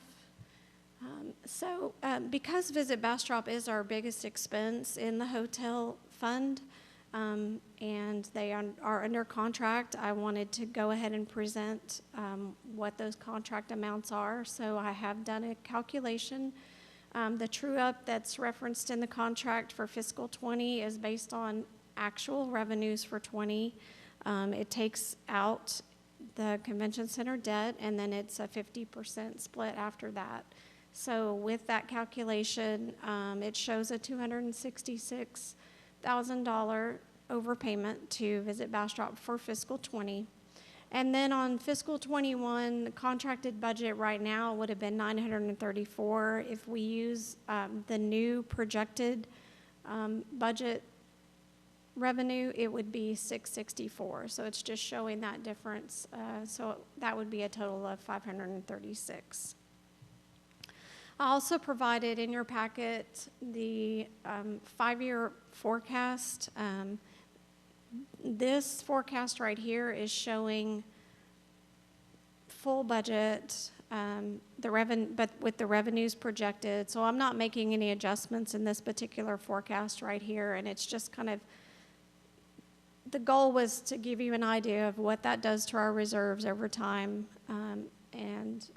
I think that there will be some savings in the projected 21, but this forecast is not taking any of those dollars out of it. So we did talk to our organizations. We met with all of them. In your packet, you saw letters from some of them that were explaining exactly where they were and what they thought they could do. This is just the dollar amount that possibly could be given back on these contracts, almost $250,000. So that's part of what the city manager was talking about as far as considerations. And then this forecast does go ahead and take those recommendations out of it. And as you can see, it really doesn't have much impact to the reserve percentage going forward. And so we wanted to be able to communicate and show that to you. That was my last slide. No, I don't. So the current contract, and city manager's already touched on this, I just wanted to put in here that policy right now is a minimum of 1 year of expenditures, so we are not at policy. I don't think that I have to say that out loud, but Yeah, we so are below policy. the current expenditures, since they're based on the prior year's HOP fund, it means you have to have 100% of what you collected the year before, correct? Well, your reserves just have to be 100% of your expenditures for that year. But for we're that- expending all of it for Yeah. the most part. So that's pretty much what we're doing, is you have to be able to save of what you've collected the year before to be able to maintain that. And when you have a big And we're dip, running in then a you have to deficit. take more of what you're coming in for reserves. Just a reminder for council and also for the public, I believe the convention center payment is somewhere close to $400,000. It's actually a line item in here. It's 500 And how many more years do we have? Oh, I think the last time I looked, it was still around 8. 8 years, okay. I think that's a really important part, because that's, we are eventually going to pay that one off. So around 400K-ish, okay. No, it's 500, it's almost 545 for next year.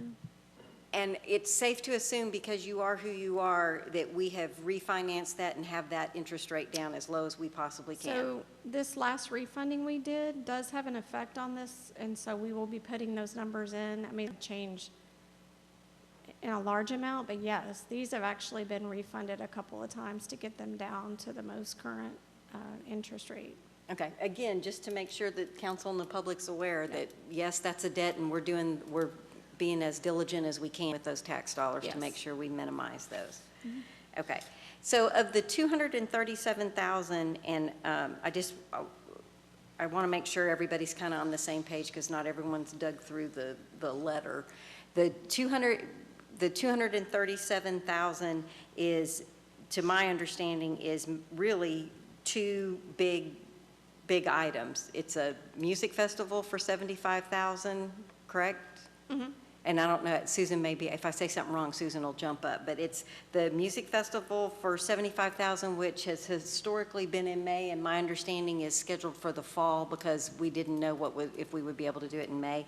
And then is it whatever the difference is, the 44 was a contract cut, wasn't it 44? Okay. Okay. And It also included forfeiting basically the balance that she's holding on the special events. So it was like 52,000. And the one thing I didn't understand on the 75K is, this may be, and I'm not expecting you to answer this, Tracy, unless you already know. The letter mentioned that there were 4 pending applications, but I don't know how much those totaled, and if that was in the number or not in the number. Is that in the 52?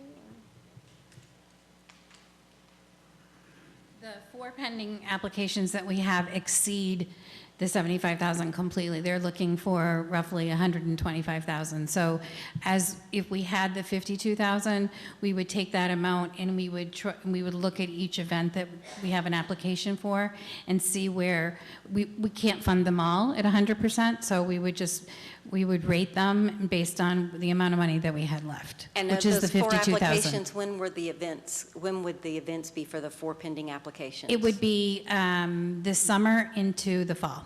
Okay, so there's a timing here of, you're going to be overcome by events if you don't know if you have the money available to do that or not. Yes. Okay. Because sometimes as you make decisions, right, because if they're trying to plan something in a month and they don't know for 2 months whether or not they're getting the money, then Right, or that they one's could go off the somewhere list. else. Yeah. Yeah, if exactly. we don't respond, they could go somewhere else. Exactly. Okay. Council, do you have any questions for Ms. Waldron or Ms. Smith? So if the revenue projections, Mr. City Manager, I mean, I feel like they are what they are. Tracy's showing us her best estimate from a revenue projection, so I'm not sure what council direction you want on that. If council feels these are projections we ought to go with and you're comfortable with that, I think Tracy explained that well, and I think they're conservative projections, but that's what they need to be. So sure, if we're good to go. And council, then it goes without saying that when, as we prepare for the next fiscal year budget, we'll have another quarter's worth of data, and we'll update projections as we see things come bouncing back. And Ms. Waldron's always going to be conservative, and Ms. Smith's always going to be super positive, and the truth's in the middle. And as we get additional factual information, it makes it a lot easier to know what those numbers are. So does anyone want to discuss or dispute the projection?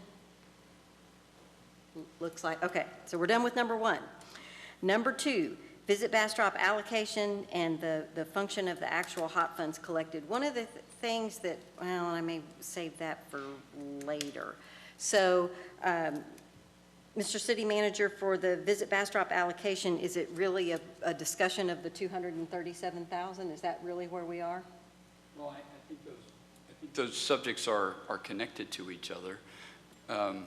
And the way the contract reads, the implementation of the true-up happens in a budget amendment. And so, and that's what will be on your agenda next time. So I do think points number 2 and points number 3 do relate to each other. Because we've forgiven a true-up in prior years too, and we can do that to an extent. You certainly, you mean last fiscal year? Mm-hmm. You actually haven't done that yet. Because of the last fiscal year. The way the contract reads, you do that after the year is closed out and it's audited, and you amend the budget accordingly. The city manager is reminding me that I thought some of us may think we already voted on this because we gave direction to do that, but we didn't actually vote on it till we do the mid-year. You really couldn't, because when you had that discussion, the year wasn't finished. Correct. And as it turns out, the year ended a bit different than we thought it would at the time you had those discussions. We've never forgiven a true-up since the inception of Visit Bastrop. We've had ups and downs, so we've had times where we've had to come back and amend the budget because we owed them, because we actually brought in more revenue than we budgeted or projected. We've also had it to where it didn't require a budget amendment, but they owed us because the true-up was so we've actually had a little bit of both over the years.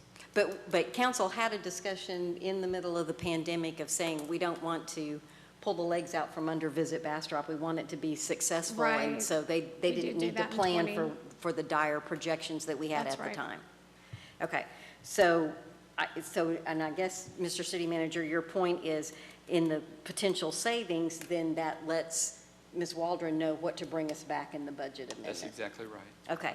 So. But we wanted council to understand how the true-up actually works. Sure. Everybody cool on the true-up? Any questions on the true-up? Everybody's good. Okay. So I'm gonna jump out there because I'm gonna jump out there and it's 9:30.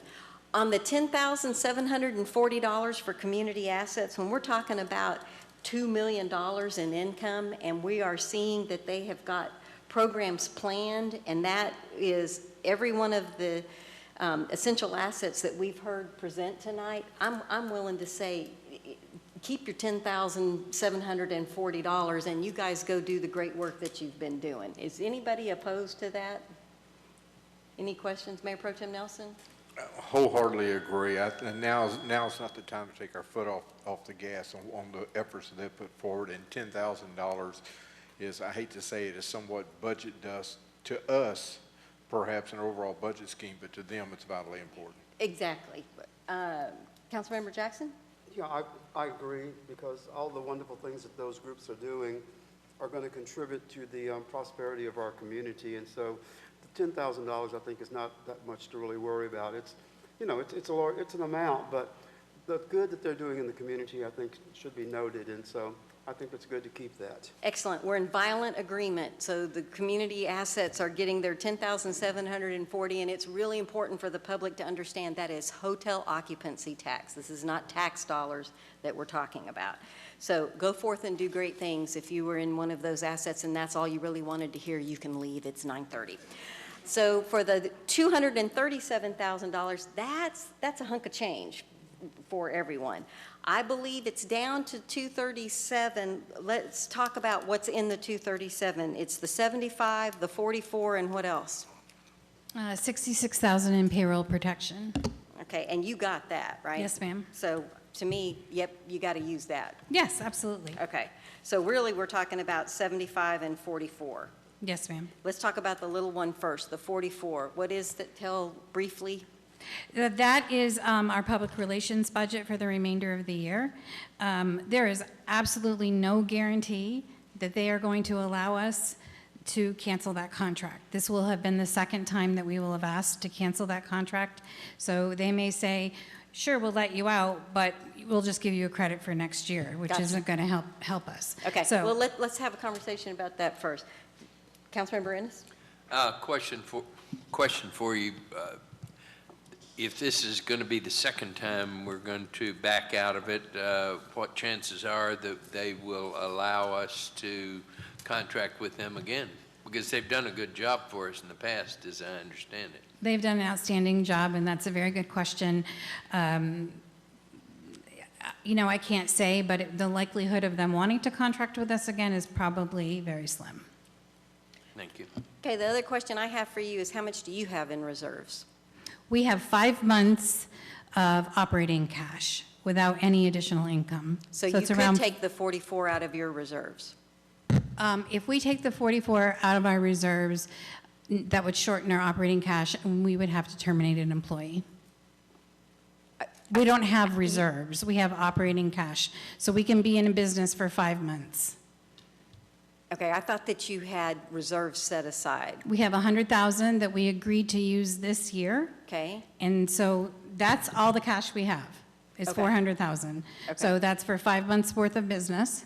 So if I have to take the 44,000 out of that, it's got to come somewhere else. Okay. And the only other place that it can come after looking at this budget with a microscope is going to be a staff cut. Okay. Fair to know. And the 75,000 is the music festival. Right, that's a pass-through. Council can say, do it, don't do it. It doesn't hurt us. Do you have a date picked? Mid-October, Okay. which means we have to start planning 4 months prior to that, even though October's in a different fiscal year. Sure, I understand. Okay, so council, you've heard we're down to some pretty dramatic, the 66 is, we don't have to talk about anymore, No, right? absolutely. So we're at 119, 44 for public relations, and 75,000 for the music festival. And what year would this be for the music festival? It would hit in fiscal, in October. No. It's our fourth one, our fifth Oh, one? I'm our sorry, third this will one? be our third one. Okay. All right. Anybody got strong thoughts about the music festival, yes or no? Councilmember Jackson? Since we have been voted as a music-friendly community, and since a lot of people are really looking forward to getting back out and getting involved with music, I'd hate to see us cancel. I'd like to see us continue that. And since it's coming in October, it's like you're saying, it's a pass-through in a sense. I think that's very important, especially after we work so hard to become a music-friendly community in the state. So I would hope that we would continue that. Okay. Anybody else? Anybody opposed to the music festival? All right. If I'm reading, now I'm back to Tracy. If we're reading the charts right, if we approve and it may not be exact, but the 75 and the 44, if she picks up the 66, does it change your forecast projections, or it's minute? Well, yeah, you can see between the two forecasts. Yeah, it's hardly anything. But I didn't know if you had all of it in the full 237 was then the difference, so it would even be less of an impact. Okay. So, council, now we're on to item number 4, because I hear us saying, don't lose the PR contract that's doing good, and let's have the music festival. And October is an awesome time to come to Bastrop. We all know that. So on reserves, is everyone comfortable with them being below 100%? And we can agree on what that final number would be, but are we comfortable with lowering it? And I am a firm believer, if you aren't going to use reserves now, at what point are you going to use reserves, particularly on this account? So, Mr. City Manager, do you need us to make give you some direction that it can be less than 100? Do you need us to pick 50, 75? Can we talk about it when we're talking about the budget moving forward? What's the best way? I think we're good. Thank you. Okay. Everybody back there breathing a sigh of relief? Okay. All right. Okay. We're not going to take any action. You've got direction. Is your light on? I can't know. Yours isn't. The reflecting glass is really throwing me off. Okay. Ms. Smith, you're happy? I have one question. Oh, you've gotten everything you want. Be very careful. Okay. I just need clarification on the 75,000 event fund, the balance of the 52. Are you saying that it's okay to proceed with the Is that in your number or not in your number? It's in there? So, Council, you want her to be able to, we gave her 75, use 75, use it wisely. Is that where we are? Great question. Great question. Yes. Okay, so you we can will go to the contribute our 75. PPP. And y'all, part of why we gave it to you guys was to have the expertise to decide what to fund. I would encourage you, sometimes peanut butter is not the best solution. So if there are 4 events and really there's one that's way better than the other 3, let's not give everybody 20%. Let's make sure we use the right dollars the right way. Yes, we have ma'am, that's confidence exactly you guys how are we doing do it. that. Okay. Thank you, goodbye. Great job, Ashton. Council, everybody okay? Ms. Waldron, you got what you wanted? Okay. Council, are 50, somewhere between 50 and 80, is that a reserve-ish number, or do you want Ms. Waldron to make a recommendation? Recommendation. Recommendation from our CFO. Mayor Pro Tem Nelson. I guess we took, all right. Okay, Council, we really don't have much left, so if we can power through. Everybody okay if we keep going? Thank you. Thank you. Thank you guys for all your hard work. Really appreciate it. Thank you. We're at citizen comments. Madam Secretary, do we have anyone signed up for citizen comments? No, Mayor. All right, we are done with citizen comments. Consent agenda. Councilmember Rogers, I think you had a question about the consent agenda? Yes, Madam Mayor, I would like for the city manager to give me an understanding.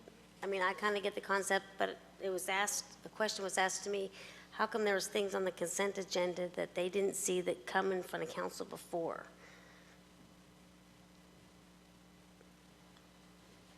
Well, I guess that's not my understanding of what the consent agenda is. It doesn't need to be my understanding. Oh, no, I just didn't have an explanation to tell the citizens, so I wanted maybe for you to give a good explanation. Okay. Well, in my mind, the consent agenda reflects routine matters that can be adequately explained in the agenda support material, where the creators of the agenda predict that there wouldn't necessarily be a need for discussion. Okay. And sometimes we get that right, sometimes we don't get it wrong. We get it wrong. I don't think the consent agenda automatically means, oh, council has discussed this specific thing before. Now, this isn't up to me. I mean, it's up to council to define what you want on your consent agenda. So if we're missing it, let us know. And by the way, the agenda is never finalized until the mayor and the mayor pro tem look at it. So it's not just a staff input into what's on the consent agenda. I think the confusion from the citizen that spoke with me, they when they watch, us live, they watch something and then it's going to come back and it'll be on the consent agenda. So it sounds like we read it once and it came back and was on the consent agenda. So then when they saw things on the consent agenda they didn't see happen to us, they thought, well, do you guys meet and talk about that prior to being on there? So they were just a little bit confused and I didn't know how to explain it quite right. So ordinances that require 2 readings as a routine, the second reading is on the consent agenda, and that's usually a provision of the first reading ordinance, but that's not the only things that are on the consent agenda. And I think it's a kind of a council preference and philosophy thing. I think in some communities the consent agenda is pretty long, and some it's not. And we'll, if we're missing it, I mean, and we do, when council members pull an item off consent and we hear councils explain why, that's a clue to us. And so we we try not to do that again. For tonight, the public improvement plans, they seem to be pretty routine. In fact, one could argue, I'm not even sure why council approves public improvement plans. They seem pretty operational to me. But they're all in the agenda here. I've never had council ask a question about it, so that's why those are on consent. No, you explained it just fine. I think they got their answer. I just didn't Okay. know, I didn't want to explain it wrong. Okay. And so I just wanted the explanation to come from Sure. the Thank you, top. Councilmember Rogers. I have two quick things.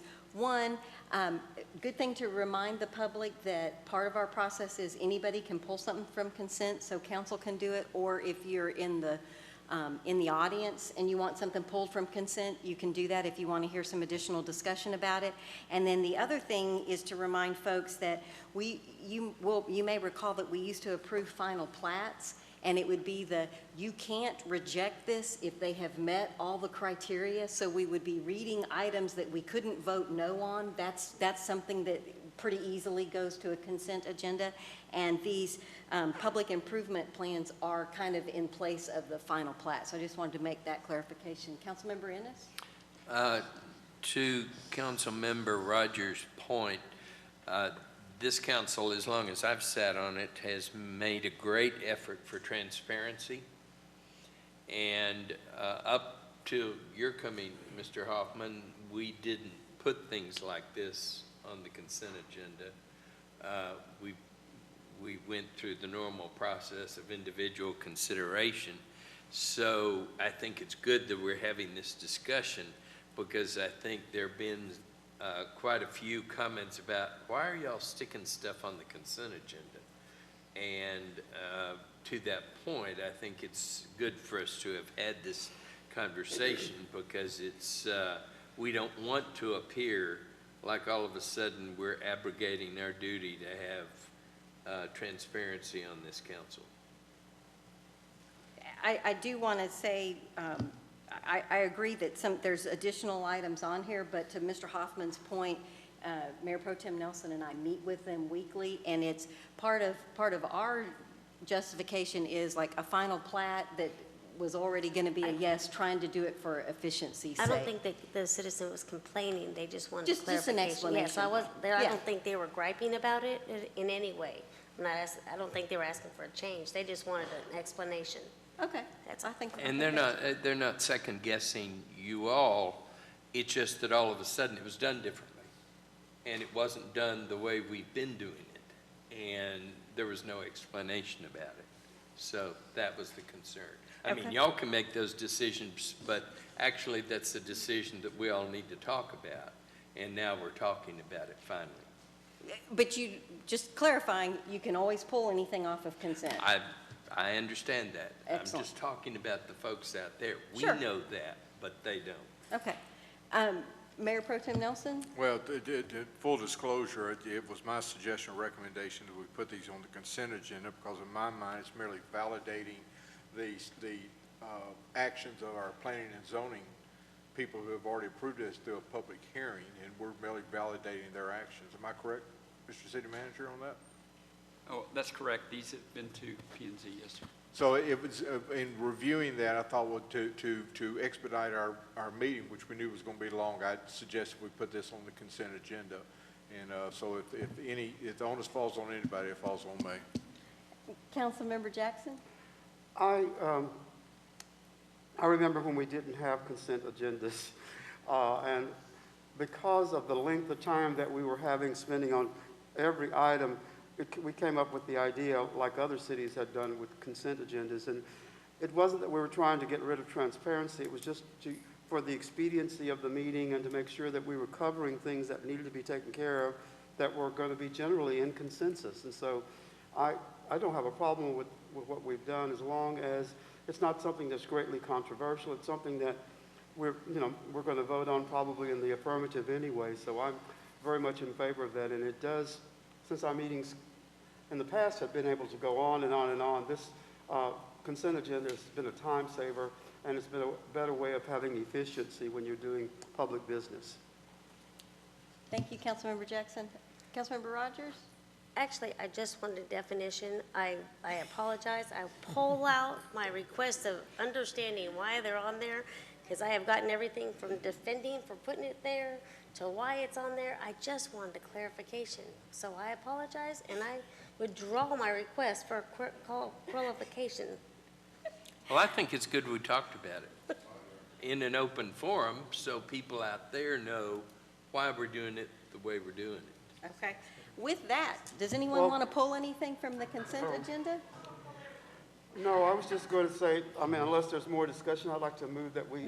We have to read the consent agenda before Well, we can okay. get a motion. So, Madam Right. Secretary, if you will please read the consent agenda. The consent agenda reads as follows. Item 11A, consider action to approve City Council minutes from the March 23rd, 2021 regular meeting. Item 11B, consider action to approve the following resolutions of the City Council of the City of Bastrop, Texas, approving public improvement agreements. Resolution number R-2021-36 with Hunt Communities Bastrop LLC for the Colony Mud 1C Section 2 as attached in Exhibit A. Resolution number R-2021-37 with Hunt Communities Bastrop LLC for the Colony Mud 1C Section 3 as attached in Exhibit A. Resolution number R-2021-38 with Lennar Homes of Texas Land and Construction Limited for Bastrop Grove Section 4, Phase 1A as attached in Exhibit A. Resolution number R-2021-39 with Lennar Homes of Texas Land and Construction Limited for Bastrop Grove Section 4, Phase 1B as attached in Exhibit A. Resolution number R-2021-40 with Hunt Communities Bastrop LLC for the Colony Mud 1C Section 5 as attached in Exhibit A. Resolution number R-2021-41 with Hunt Communities Bastrop LLC for the Colony Mud 1B Section 5 as attached in Exhibit A. Resolution number R-2021-42 with Hunt Communities Bastrop LLC for the Community Mud 1B Section 6 as attached in Exhibit A. Authorizing the city manager to execute all necessary documents, providing for a repealing clause, and establishing an effective date. This concludes the consent agenda. Thank you, Madam Secretary. Now, after hearing the consent agenda read, I would like to move that we would approve the consent agenda. I have a motion to approve from Councilmember Jackson. Second. I have a second from Mayor Pro Tem Nelson. Madam Secretary, if you'll call the roll. Councilmember Jackson? Yes. Mayor Pro Tem Nelson? Yes. Councilmember Ennis? Yes. Councilmember Rogers? Yes. Councilmember Peterson? Yes. That is a reluctant unanimous vote on the consent agenda. That was informative. All right, we're on our last page. We've only got a few things left. On item 12A, consider adopt on first and final reading ordinance number 2021-04 as an emergency measure ratifying temporary emergency orders enacted by the mayor in her capacity as the emergency management director in regards to the current local disaster for the immediate preservation of public peace, health, and safety. I do not have any recommended changes. I haven't signed any orders since our last council meeting, but I do want to make a comment. Many of you are aware that there has been an issue with the Johnson & Johnson vaccine. It is DSHS sent today at 10 a.m. that they are asking people to pause on the Johnson & Johnson vaccine. They are not destroying it, nor are they putting it in additional arms. And their letter goes on to explain that Texas has had 500,000 doses given of the Johnson & Johnson, and none of the blood clot cases that you're reading about have occurred, but they are pausing on that, and Bastrop County will obviously be following that advice. So just, yes, we're aware of it. I have told you guys before that we're in Trauma Service Area O. We are currently at 4.02%. You'll remember the critical number was 15. It's important to note that out of all the trauma service areas, which are A through V, they are all below the 15%. In fact, the highest one is out in the El Paso area, and it's at less than 10%. So we're in good shape from that standpoint. There have been 21.4 million doses of vaccine allocated in the state of Texas. 15.1 million have shipped, and 14.5 million doses have been given. The current vaccination rate for Bastrop County is 30.2% of the people have received at least one vaccine. The doses given is 32,661 out of an allocation of 43,000. There is a portion of those allocated doses that are Johnson & Johnson that people are hanging on as of today. The covac.info remains your best source, and as I mentioned to you guys at the last council meeting, the state has stood up a call center, and you can say how many miles you're willing to drive, and they are really getting those scheduled, and those vaccines, with the exception of what happened today, are getting a little bit easier to qualify. We aren't recommending any changes, and things really seem to be going pretty well. So that is all for item 12A. Moving on to item 12C, because we've already taken care of 12B. 12C is hold public hearing and consider action to approve resolution number R 2021-35 of the City Council of the City of Bastrop, Texas, granting historic landmark status for the 0.85 acres of Bastrop Town Tract A11 located near Farm Street and Willow Street in Fisherman's Park to be known as Mason Chalmers Fireplace, within the city limits of Bastrop, Texas, as attached as Exhibit A, providing for findings of facts, providing for a repealing clause, and establishing an effective date. Ms. Bills. Good evening. So this item before you tonight is to designate the structure in the Fisherman's Park that is a chimney fireplace that's attached to a shelter structure that the city's built. This is part of the original Mason Chalmers cabin that was built in the 1950s. The Chalmers family is a prevalent family in this city. There's many descendants. Former Mayor Kessler is the one who requested this designation as one of the descendants of the Chalmers family. And the rationale behind this is it's a typical example of kind of a craftsman masonry technique that was kind of a do-it-yourself building, style that was kind of prevalent in Bastrop at the time. People were using found materials, which we used a lot of river rock in construction in the city. So the Historic Landmark Commission, this is the location. It's down in the park right near the river. That's what this fireplace looks like today. It's the last part of the original cabin that's still existing, and I think it's still functional as a fireplace. We had to put some post a notice per the Texas Local Government Code for this item. And then it went to the Historic Landmark Commission at their last regular meeting, and they unanimously recommended approval of the structure as an addition to our historic landmarks. It is in the city park, so the city will be the owner of this and the person responsible for maintaining it in its historic state. So that was the discussion that the commission had was on how it would be maintained, if there'd be budget for it, and that'll go into the parks budget if there's any maintenance that's required in the future. Council, any question for Ms. Bills before I open the public hearing? Councilmember Jackson? No. Oh, Councilmember Rogers? If I understand what you just said, so if there is some maintenance, the parks, that'll come out of the Parks Department budget, is that what you just said? Yes, because which it would currently, because it's already a parks feature. It's part of the Parks Department or Parks function in Fisherman's Park as part of that shelter structure. So with the Historic Landmark Program, we actually do have a rebate given to people, rebating part of their taxes so they can continue to maintain their historic landmark status and maintain their properties. Since this is in the park, there won't be a tax exemption because we don't pay taxes, but it'll just be a budget item if there's any future maintenance that's needed on it. So. Okay, I just was to make sure I understood what you just said. Thank you. Excellent. I move to approve. No, can't. Pardon?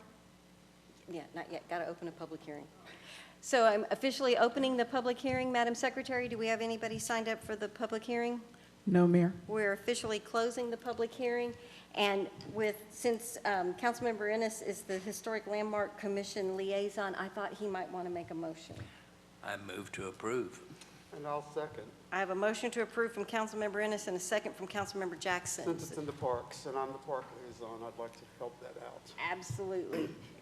So we have the Historic Landmark Commission and Parks represented in that motion. Madam Secretary, if you'll call the roll. Councilmember Ennis? Yes. Councilmember Jackson? Yes. Mayor Pro Tem Nelson? Yes. Councilmember Rogers? Yes. Councilmember Peterson? Yes. Motion passes unanimously. And I think it should be noted that I wanted Mr. Kesslis, former Mayor Kesslis, to do all repairs to the structure, but that probably wouldn't have gone over.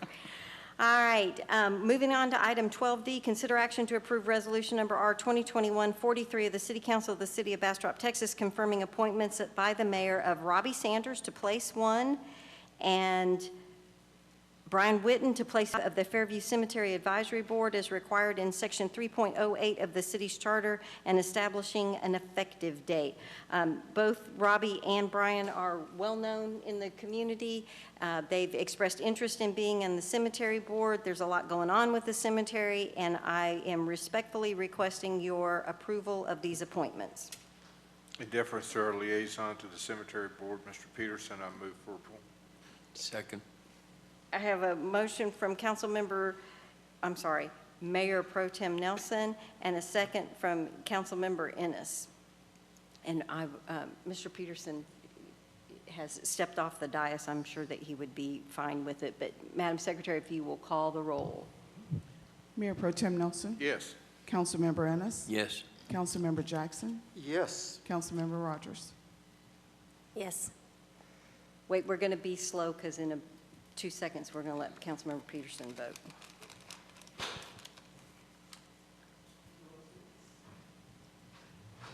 Councilmember Peterson, you have an opportunity to vote to approve Robbie Sanders and Brian Witten to the cemetery board, if you so choose. Did you get that? Yes. All right, motion passes unanimously. Thank you, council, for your approval. Moving on to item 12E, consider action to approve resolution number R 2021-44 of the City Council of the City of Bastrop, Texas, authorizing the submission of the Texas Community Development Block Grant Program application to the Texas Department of Agriculture for the 2021-2022 Texas Community Development Block Grant Program Community Development Fund Grant of up to $350,000 in water line improvements, authorizing the city manager to act as the city's executive officer.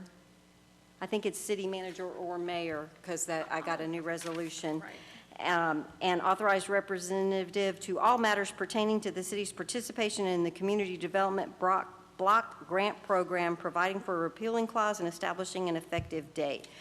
Ms. Waldron, council, you had resolution 2021-44 at your dais. Ms. Waldron.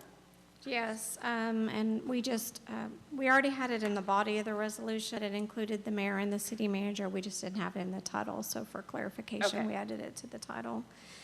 Y'all have heard a lot about this Texas CDBG grant, and we've brought in the admin for y'all to select. We've brought in an engineer for y'all to select, which we will be bringing back again next meeting to clean that up a little bit. But this is for the actual application to be submitted. The one thing I want to point out is we've been talking about a Farm Street project. Within the 2 weeks, we have switched the project because when Grant Works started interviewing staff and we started looking at the project area, there were 2 homes on that strip of Farm Street. And so we really needed to find a project that would affect more residents, and so the project was switched over to the Riverwood project, which is going to be a water line improvement. And if I say anything that is incorrect, Kelly will run up here and push me out of the way, because her and Laura have been working very closely on this grant. So the grant funds are $350,000. Our local match is $52,500, and that will be a part of future budget talks if the grant is approved. So I did include a picture of the project area, which Curtis supplied, so that shows you kind of where we're talking about as far as the project is concerned. So if you do have So any can questions. I ask you questions about air release valves, or not so much? Yeah, don't ask me. Okay, 'Cause, okay. Trey can run up here and answer it. That is it. We just want your permission to apply for the grant. Pretty straightforward. Move to approve. Second. I have a motion to approve from Mayor Pro Temson and a second from Councilmember Ennis. I just want to apologize. I am so sorry you've had to wait till 10 o'clock. But mostly, thank you for working with staff to make sure that we have a really good chance of getting the grants. And that is that's exactly why we have an administrator, and really appreciate you supporting staff and working. And I know that Mr. Hancock and Mr. Joe both will be thrilled if we get this funded. It's absolutely a great, great project. Councilmember Ennis, any other comments? I just wanted to say thank you for the graphic. I'll let Curtis know. All right, Madam Secretary, if you'll call the roll. Mayor Pro Tem Nelson. Yes. Councilmember Ennis. Yes. Councilmember Jackson. Yes. Councilmember Rogers. Yes. Councilmember Peterson. Yes. Motion passes unanimously. Thank you, Ms. Waldron. We're going on to item 12F.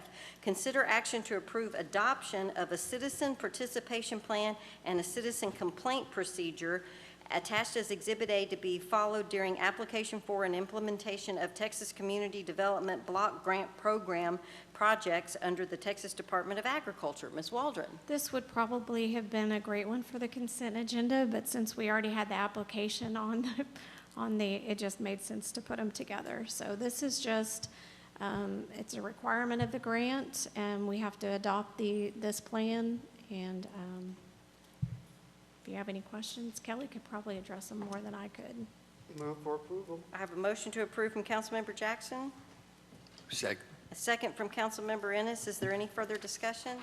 Madam Secretary, if you'll call the roll. Councilmember Jackson. Yes. Councilmember Ennis. Yes. Mayor Pro Tem Nelson. Yes. Councilmember Rogers. Yes. Councilmember Peterson. Yes.